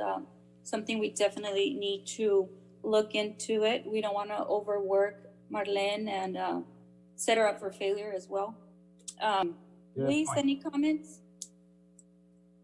No, I think this is great. Vice Mayor Matias mentioned that it was open before. Maybe you guys can look at the flaws from the previous committee and learn from what was going on wrong. I think, Marlene, you are really good with working with others. You're a true team player, so I can see the facility for you to form this committee and get everyone involved. So kudos to you and your dedication, and I can see that you're very interested and you're very devoted for this. So I think it's awesome. Jenny, I think you and your department, from the business perspective, should be up in the videos like you guys were doing when you guys had that 40th anniversary going on, showing the restaurants around town. And I'm pretty sure the restaurants wouldn't mind you guys going in there and recording and gifting a lunch to the 41st customer of the day or whatever the case was. So, I mean, it's something that was really good. And it was, like Gloria mentioned, it was something that helped us as a community member know what was out there, because many businesses come and sometimes we don't know that they're here, and sometimes they leave because they don't have the support from the community. So honestly, I follow other cities on social media, like Somerton. There's this young lady this lady in Somerton, and like she's live and she's there all the time and explaining what's going on. So I think that's something good also on top of the posting, because sometimes they oversee the reading. I like both, honestly, but I think it's something that we need to work on. And if possible, if council can be involved in the committee, I wouldn't mind joining the meetings as long as they're held towards the evenings on Tuesdays. So something to consider if you guys would like council. I mean, it's something, I see something very beneficial from this. Thank you, Luis. I'm sorry, I jumped the gun. The mayor is still with us. Mayor, go ahead. Sorry. No, that's no problem. No, you've done a great job. We have to do this, guys. And Jenny, you emphasized it in our past, basically 3 retreats. We have to sell the city. We have to sell our what we're doing. And so it's very important that we actually concentrate on focus.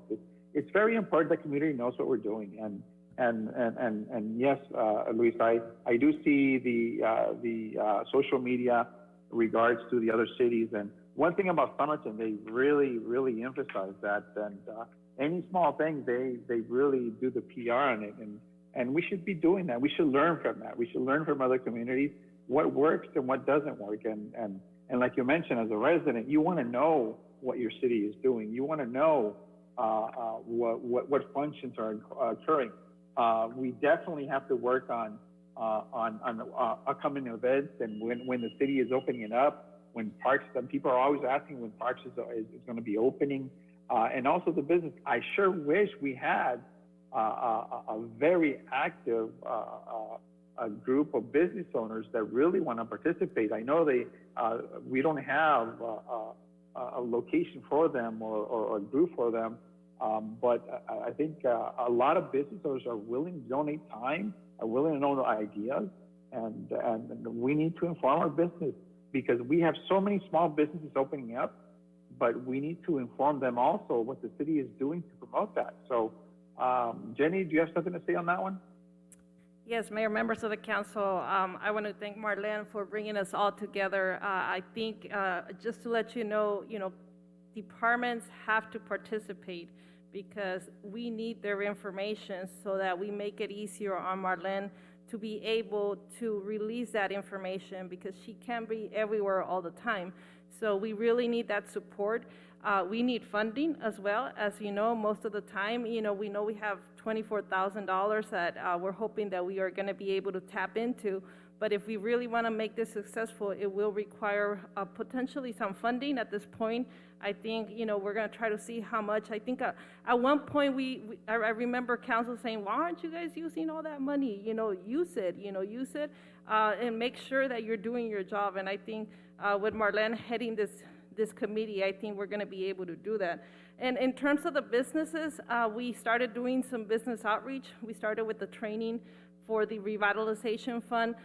The main issue is just getting the contact information from them so that we can continue to establish a relationship. We're already starting to plan some of the videos that we did before, and we want council to participate, so we'll be contacting you as well so that you can also get to know the business owners, because it's not just the staff introducing themselves, but the council as well.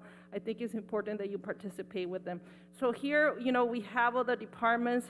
They have been invited to participate, and what we ask is if they can assign someone that can come in prepared and be able to share what is happening within the department. If one of them cannot come, send somebody else that can provide the information. I think that's really critical to make this happen. Thank you. Thank you, Jenny. Louis? I guess is Louis there?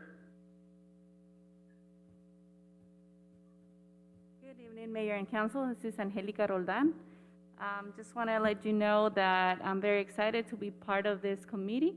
One of the ideas that we share as a department is per month we're going to be sending Marlene the information or projects that we've been doing at Parks and Recreation Department. As well as another idea, since I work in Somerton, is plan this video, and it's something that is coming. So you need to be ready for that. So we're just going to do something very simple. Sometimes simple things are the most important things that we need to show.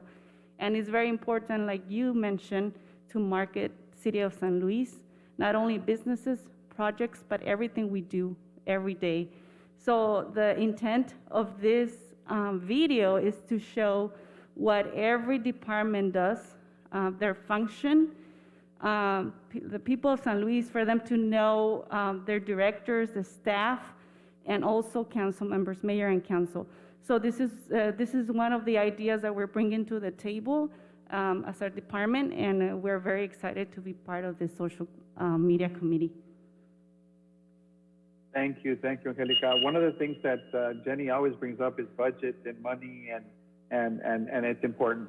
We need to. I don't think 24,000 is going to be enough.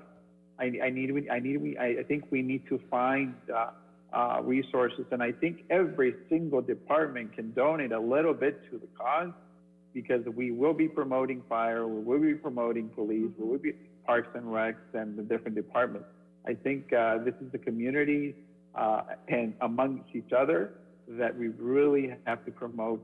I want to see wastewater. I want to see pictures of wastewater, what they do on a daily basis. People don't realize it, but they are working 24/7 to make sure that they have the proper, the clean water that everyone uses to shower and to wash their dishes and little things like that. The repairs we do, the little things like that make a big difference. And you were right, Angelica, when you mentioned it doesn't have to be a complicated, very long video. Short and sweet, to the point.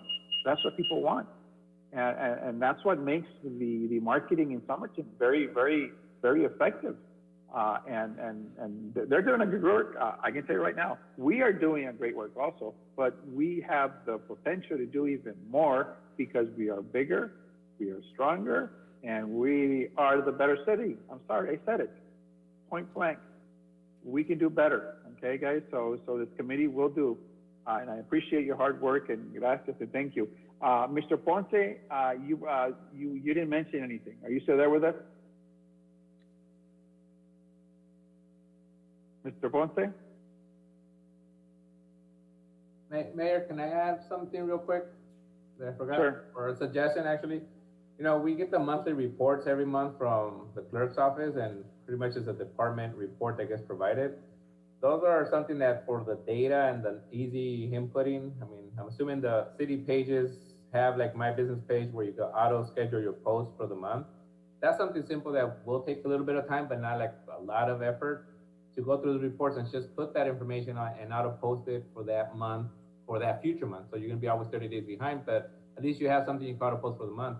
Because I read that report every month and there's a lot of good data and information that we read as council, but that's the information that we're trying to get out to the community as well. So again, like the mayor said, it doesn't always have to be fancy, just the data out there and on the specific site. So thank you guys.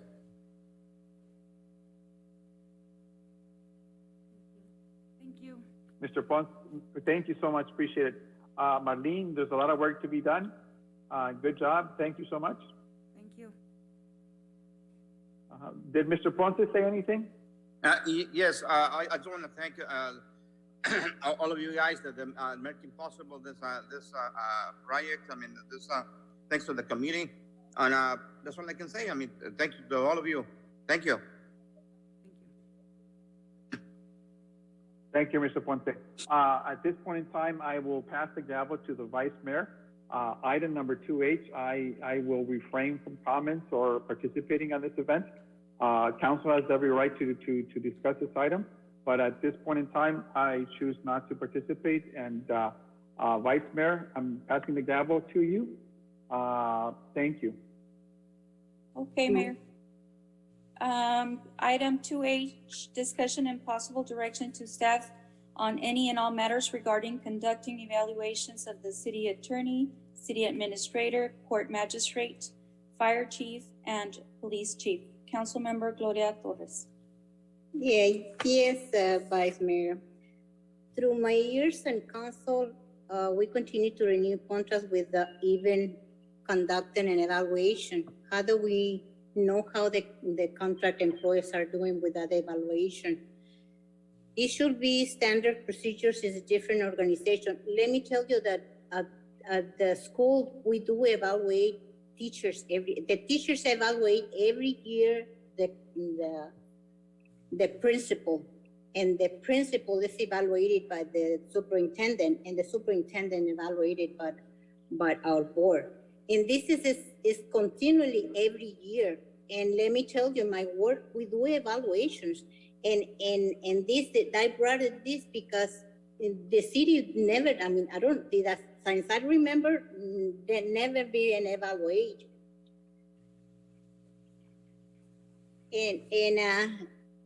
And because of this, I was thinking, we can assign this task to our consultant, Ralph Bellis, to conduct this evaluation. Can it is possible? And I don't know if they're good at doing a good job or not doing a good job. I mean, it is just required that everybody needs an evaluation.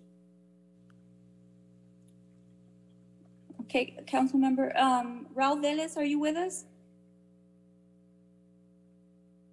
I am here. Have you had an opportunity to look into this matter? And if so, what is your take? No, I've always said, let me start with the way they're listed on the agenda. The city attorney reports to the council. City administrator reports to the council. The court magistrate, it's a different ballgame, but she has a right to be evaluated to some extent. The fire chief reports to Taleo, and the police chief reports to Taleo. So my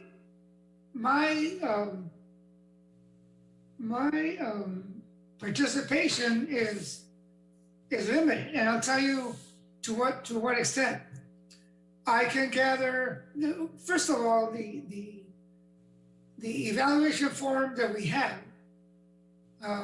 it's really weak, and it doesn't really paint a good picture of an administrator or a manager's or department head evaluation. So, and there's certain evaluation forms that pertain to each individual position. What I can do is gather those individual forms And also, I know there's a PowerPoint that I've seen before, and I have to do some research. Get a PowerPoint and have Sonia or Tadeo forward it to the mayor and council and the vice mayor. Get a good feel for what an evaluation really is. And I can then forward, or have Sonia forward the forms for the city attorney and the city administrator and the court magistrate and the fire and the police chief. I can do all that except fill in the blanks. That is not my job, to fill in the blanks. I don't supervise the city attorney. I don't supervise Tadeo. And surely I don't supervise the court magistrate. But Tadeo supervises the fire chief and the police chief. So I can do all that for you. I can gather the forms. I can kind of lead you in the right direction. And now I can do everything except fill in the blanks. You need to fill in the blanks because it's part of your job as well, to be evaluating your contract employees.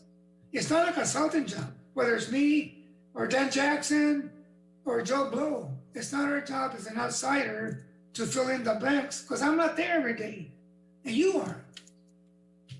So that would be my role if it's so desired, is to gather the forms, give you a PowerPoint presentation that kind of explains the do's and the don'ts of the evaluations, and then have you do fill in the blanks. Ralph, I want to ask you a question. The evaluation that, did you mean in that form that it had the evaluation? This evaluation is a confidential? Because Yes. the school does evaluation and it's confidential. The teacher, the principal doesn't know who evaluated, who was the name of the person that evaluated. And this is, we wanted to see that the city do the same thing, that if the person is evaluated, that they have to be confidential. So you're saying that if we start with the city attorney, that her staff should evaluate her as well? Yeah, like who's the city attorneys? Who's under the city attorney? Just Glenn and Jose Navarra and Janet? And Jose de la Vara and his staff. Yeah. So, if you don't mind me interrupting, Ralph, because of what Gloria mentioned regarding teachers evaluating administrators, and then that data goes to the board to the superintendent to evaluate each administrator. So I guess it's not a fill in the blank situation for you. Your job as a consultant, and what I'm understanding from Councilmember Torres's discussion, is she would like for you to gather the data confidential from employees. So an example, like you just mentioned, the 3 employees that would provide data for K as a city attorney would be Glenn, Janet, and Jose de la Vara. Jose de la Vara's staff, I don't see that it's necessary. That's a different department. So I think it would be good for like a questionnaire or something to be given to these people, or you have a conversation where you take your notes and then you present that information to us. And that is done in a confidential manner, not, you don't provide names as to who gave you what comments or how they evaluated their supervisor. So that way, when we go and we fill in the blanks for each department, Tadeo, K, the judge, we have information from people that are working directly with them every day on a day-to-day basis. Because just like you as a consultant, we don't work at City Hall Monday through Thursday, 7 to 5, 7 to 6. So I personally think this is a great way for it to get done. So for example, for Tadeo's evaluation, you would gather data from department heads, the directors. They would have the opportunity to evaluate their city manager. That data is then given to council, and council can then make their formal evaluation where we fill in the blanks. Is that something that you consider feasible and also within guidelines and the policies, Ralph?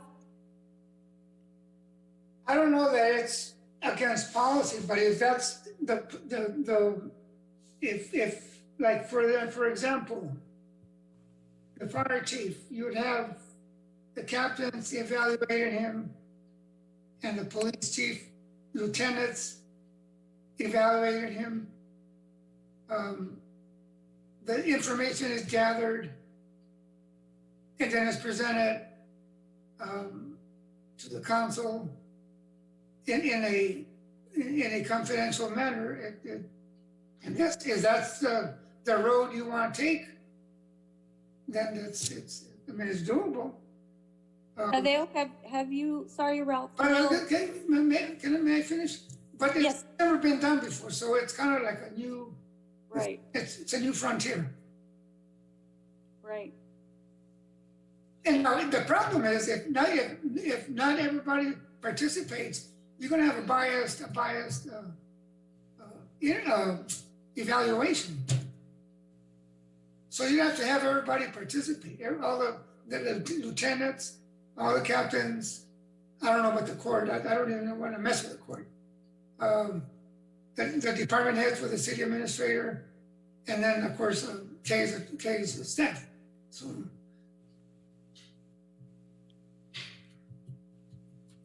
Right.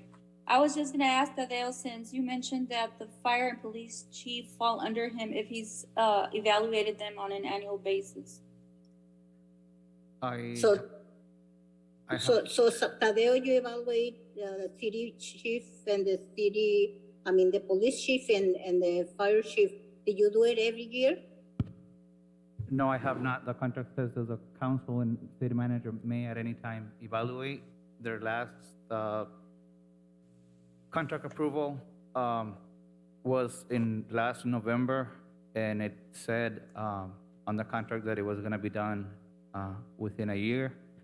And Vice Mayor, if I may, and for the record, and since my name was already said out loud, I just wanna state for the record that it's evident that you're talking about my employment on this item, and I was not duly notified as per Arizona Revised Statutes on Title 38 or open meeting law regulations.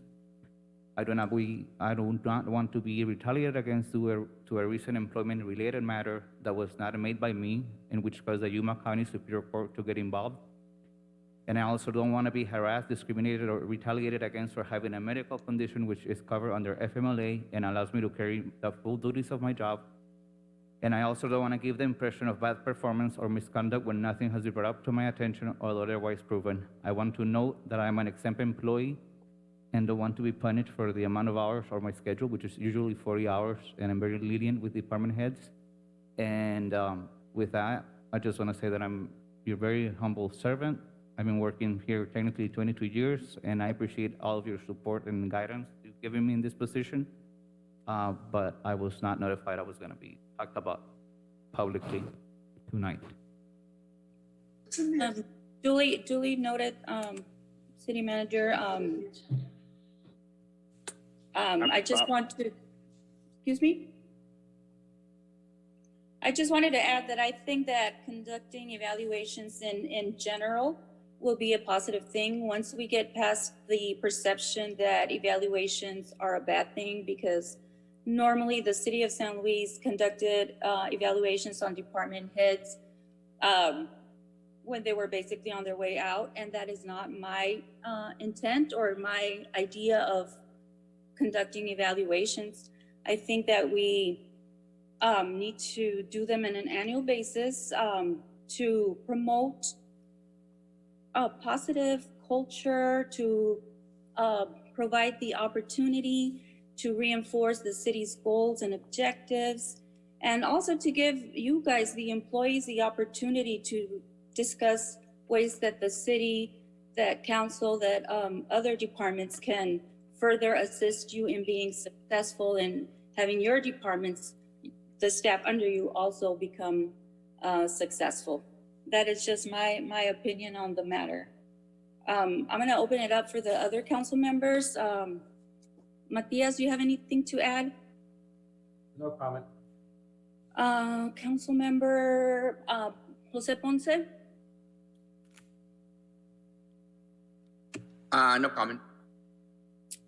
Luis, anything further you'd like to add? Yes, Kay, I have a question. So are we in any way, sort of form discussing contract for any of these employees, including yourself, or are we just giving direction for an evaluation to be done later on in time?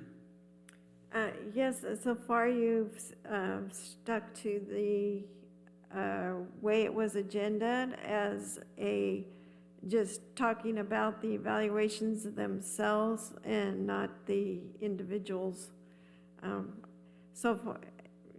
If you continue the way you have done, just talking about how to do the evaluations, that is perfectly fine. Okay, so refer to positions to avoid violating any statutes. Right. Hi, good evening. This is Judge Chavarria. May I speak? Yes, go ahead, Judge. Thank you. Good evening, everyone. I provided Kay some documents from the Arizona Supreme Court that offers guidelines as to how to evaluate judges. I'm all for an evaluation, just that it should be done the correct way. And the way, according to the rules by the Arizona Supreme Court, the AOC, which is a division of the Supreme Court that oversees all the courts and judges in Arizona, needs to intervene and assist. As you may know, the responsibilities and the role of a judge is very different than the city directors. And therefore, like I said, I'm all for it. I look forward to it. I just offering some insight as to how it can be done. Judge Haas is my immediate supervisor. And then next to Judge Haas is the Supreme Court Chief Justice. So if you want Judge Haas to evaluate me or the Supreme Court Justice, we can arrange that. Thank you, Judge. Thank you for providing that information to Kay. I hope Kay reviews it and that, like you mentioned, you're all for it. That's great. But you want to do it the right way, and so do we. And this is new to all of us. So your input provided is truly going to help us. And thank you so much again. Vice Mayor, and this is Kay. Glenn was whispering something to me. I think I couldn't quite catch what it was, but I think you might have something to contribute. Okay. Glenn, go ahead. Yeah, this is simple. Two observations. What I whispered to Kay is in open meeting like this, you can discuss anyone you want and say anything you want. It's only in exec session there's actually limitations. However, in public like this, you want to at all times be professional. And so keeping the discussion at the level you have is indeed a good professional way to go rather than be something else. In Apache Junction, I was evaluated annually, once a year, every year. And if it's done regular and a regular basis, it can be an excellent opportunity to have a frank and fair discussion with the people that you trust to do the day-to-day management of the city, where you get your questions and your concerns addressed, where you get to give feedback to the affected, if you will, staff member, so they get an idea of where you would like the city to go. And that can be a very positive experience.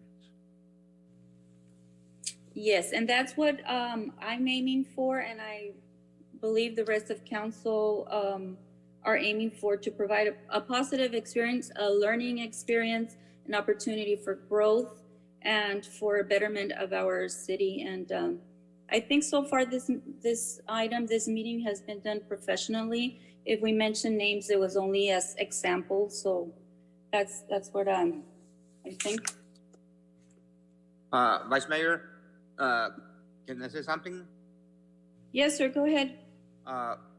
This is a question for Kay. Kay, my concern is, are we stepping into something legal, liability, just by doing the evaluations? No, no. Most cities do it. I don't see any liability in having evaluations, no. Oh, okay. That was my concern, make sure, we're not getting into, trouble, something like this. No, sir, no trouble Okay. to have a system of evaluations. Okay, thank you, Kay. Thank you, Vice Mayor. Vice Mayor, if I may add, just coming to the judge. Judge, thank you for being open to having an evaluation. I think, like Vice Mayor mentioned, this is why we're having the conversation. So I applaud your willingness to help us do your evaluation the correct way. I didn't get a chance to speak to you before I was something else was mentioned. So thank you for making those comments. I think that we can get it done correctly. Like you mentioned, Judge Haas being your supervisor, he can provide us with the guidance that we need. Yeah, thank you, Councilmember. Councilmember Gloria Torres, anything else you would like to add? No, just I would like to see the procedures, how to this will get done and time frame. Not get too long. And I hope that Ralph can help us a lot with this.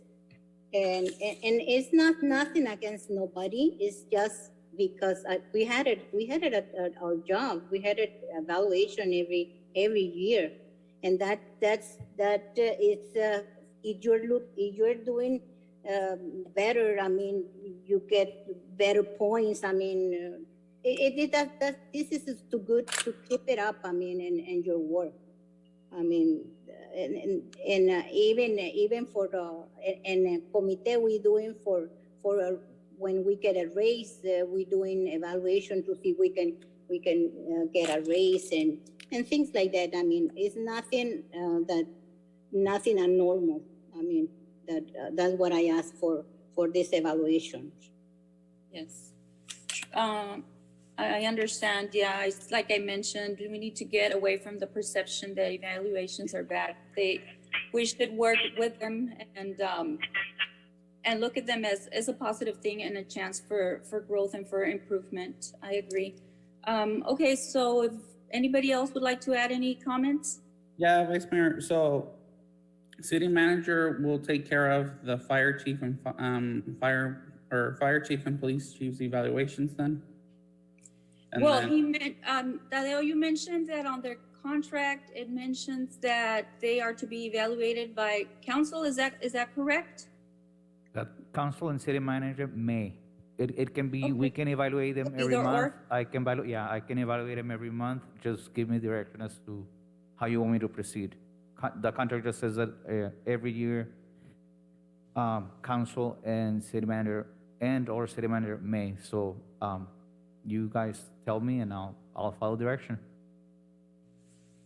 So, because before we close the discussion, I think Ralph should have a clear direction of what to work on. So I think he can focus on the position of the city manager, the city attorney, and then he can work with the the judge and her system, Judge Hawes from Yuma, to get her formal evaluation done, if need be, that way. That's what I think. I don't know how the rest of you feel. And then city manager can just take care of the fire chief and the police chief's annual evaluations like they do with every other director position, per se. Okay, Ralph, how do you feel about that? Do you think that's something that you can work on? Well, I think it's a little confusing. If you're gonna play the fair game, then you should do them all the same way and not be isolating positions. And that's what I was saying. It's not quite.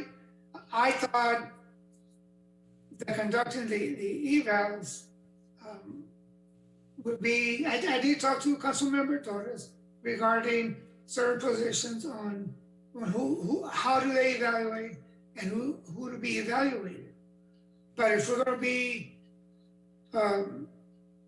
doing like a 180 on certain positions, then it should be done on all and not on some. That's my opinion. My opinion is also that we keep it fair, we keep it straight, and not be just some positions and some not. So yeah, I think my opinion is that we are fair across the board. Vice Mayor, may I ask a question? Like Eulogio, did he evaluate your staff? Like each department evaluate their staff? Tadeo, can you give us a little rundown on how the evaluation process works with department heads and their subordinates? Department heads, some of them evaluate their direct reports only, and then, supervisors do their direct report employees. So then everybody gets evaluated annually? They should, not all of them do though. And that went away since, I can remember the year, previous HR director took away the 3 or 5% increase after passing the probationary period. That went away, so it's usually done on most employees, but I wanted to check with HR for a correct answer. But department heads only evaluate their direct reports. Okay. Okay, thank you. Okay. Vice Mayor, can I make a last comment? Of course. Okay, I want to make a suggestion. I mean, I feel that we shouldn't include the judge on the evaluation. I mean, that's just my suggestion. Okay, that's my opinion. And if I may, Mr. Ponce, Yeah. Judges, with all due respect, should be evaluated, but it should be done the correct way. We are the court. We are the judicial branch. We are separate from the city. We're a separate branch of government. And for those reasons, so judges are not influenced, or they don't fall under intimidation, or whatever the case might be. That's why there's a process, and the process needs to be adopted, or it has been adopted by the Arizona Supreme Court.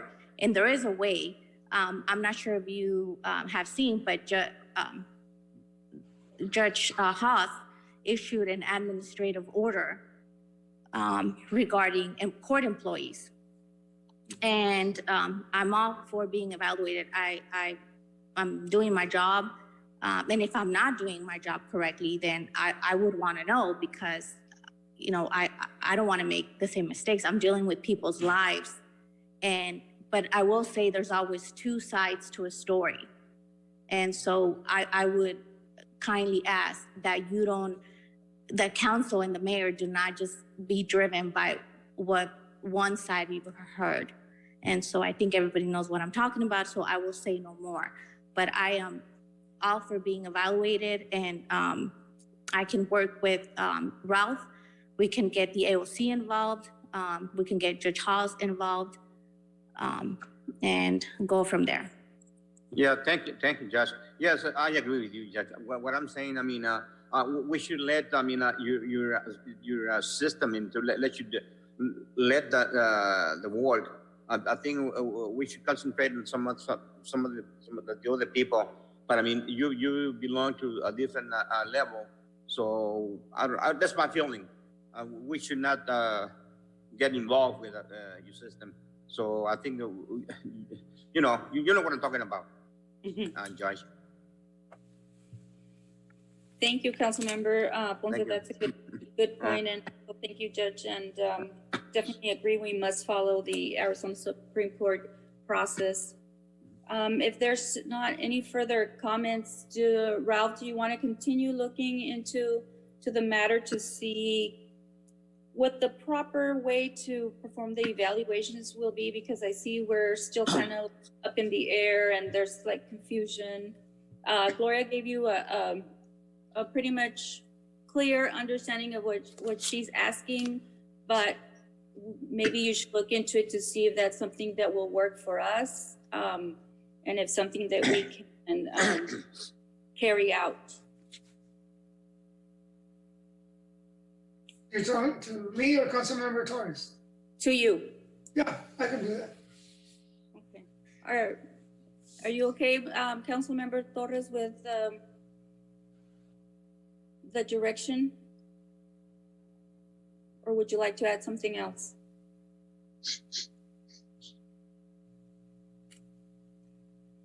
Councilmember Torres? Sorry. Yes, I'm sorry, I was in mute. I'm sorry.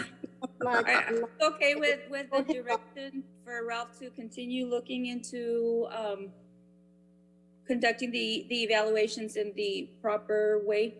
Yes, yes. And something that works for us, that fits our needs and what we want to proceed with? Yes, we proceed with it. Okay. If there's no more further comments, can I get a motion to adjourn? So move, Vice Mayor. Second. Okay, we have a motion by Councilmember Torres, second by Councilmember Cabrera. All agree? Aye. Okay, motion carries. We're adjourned.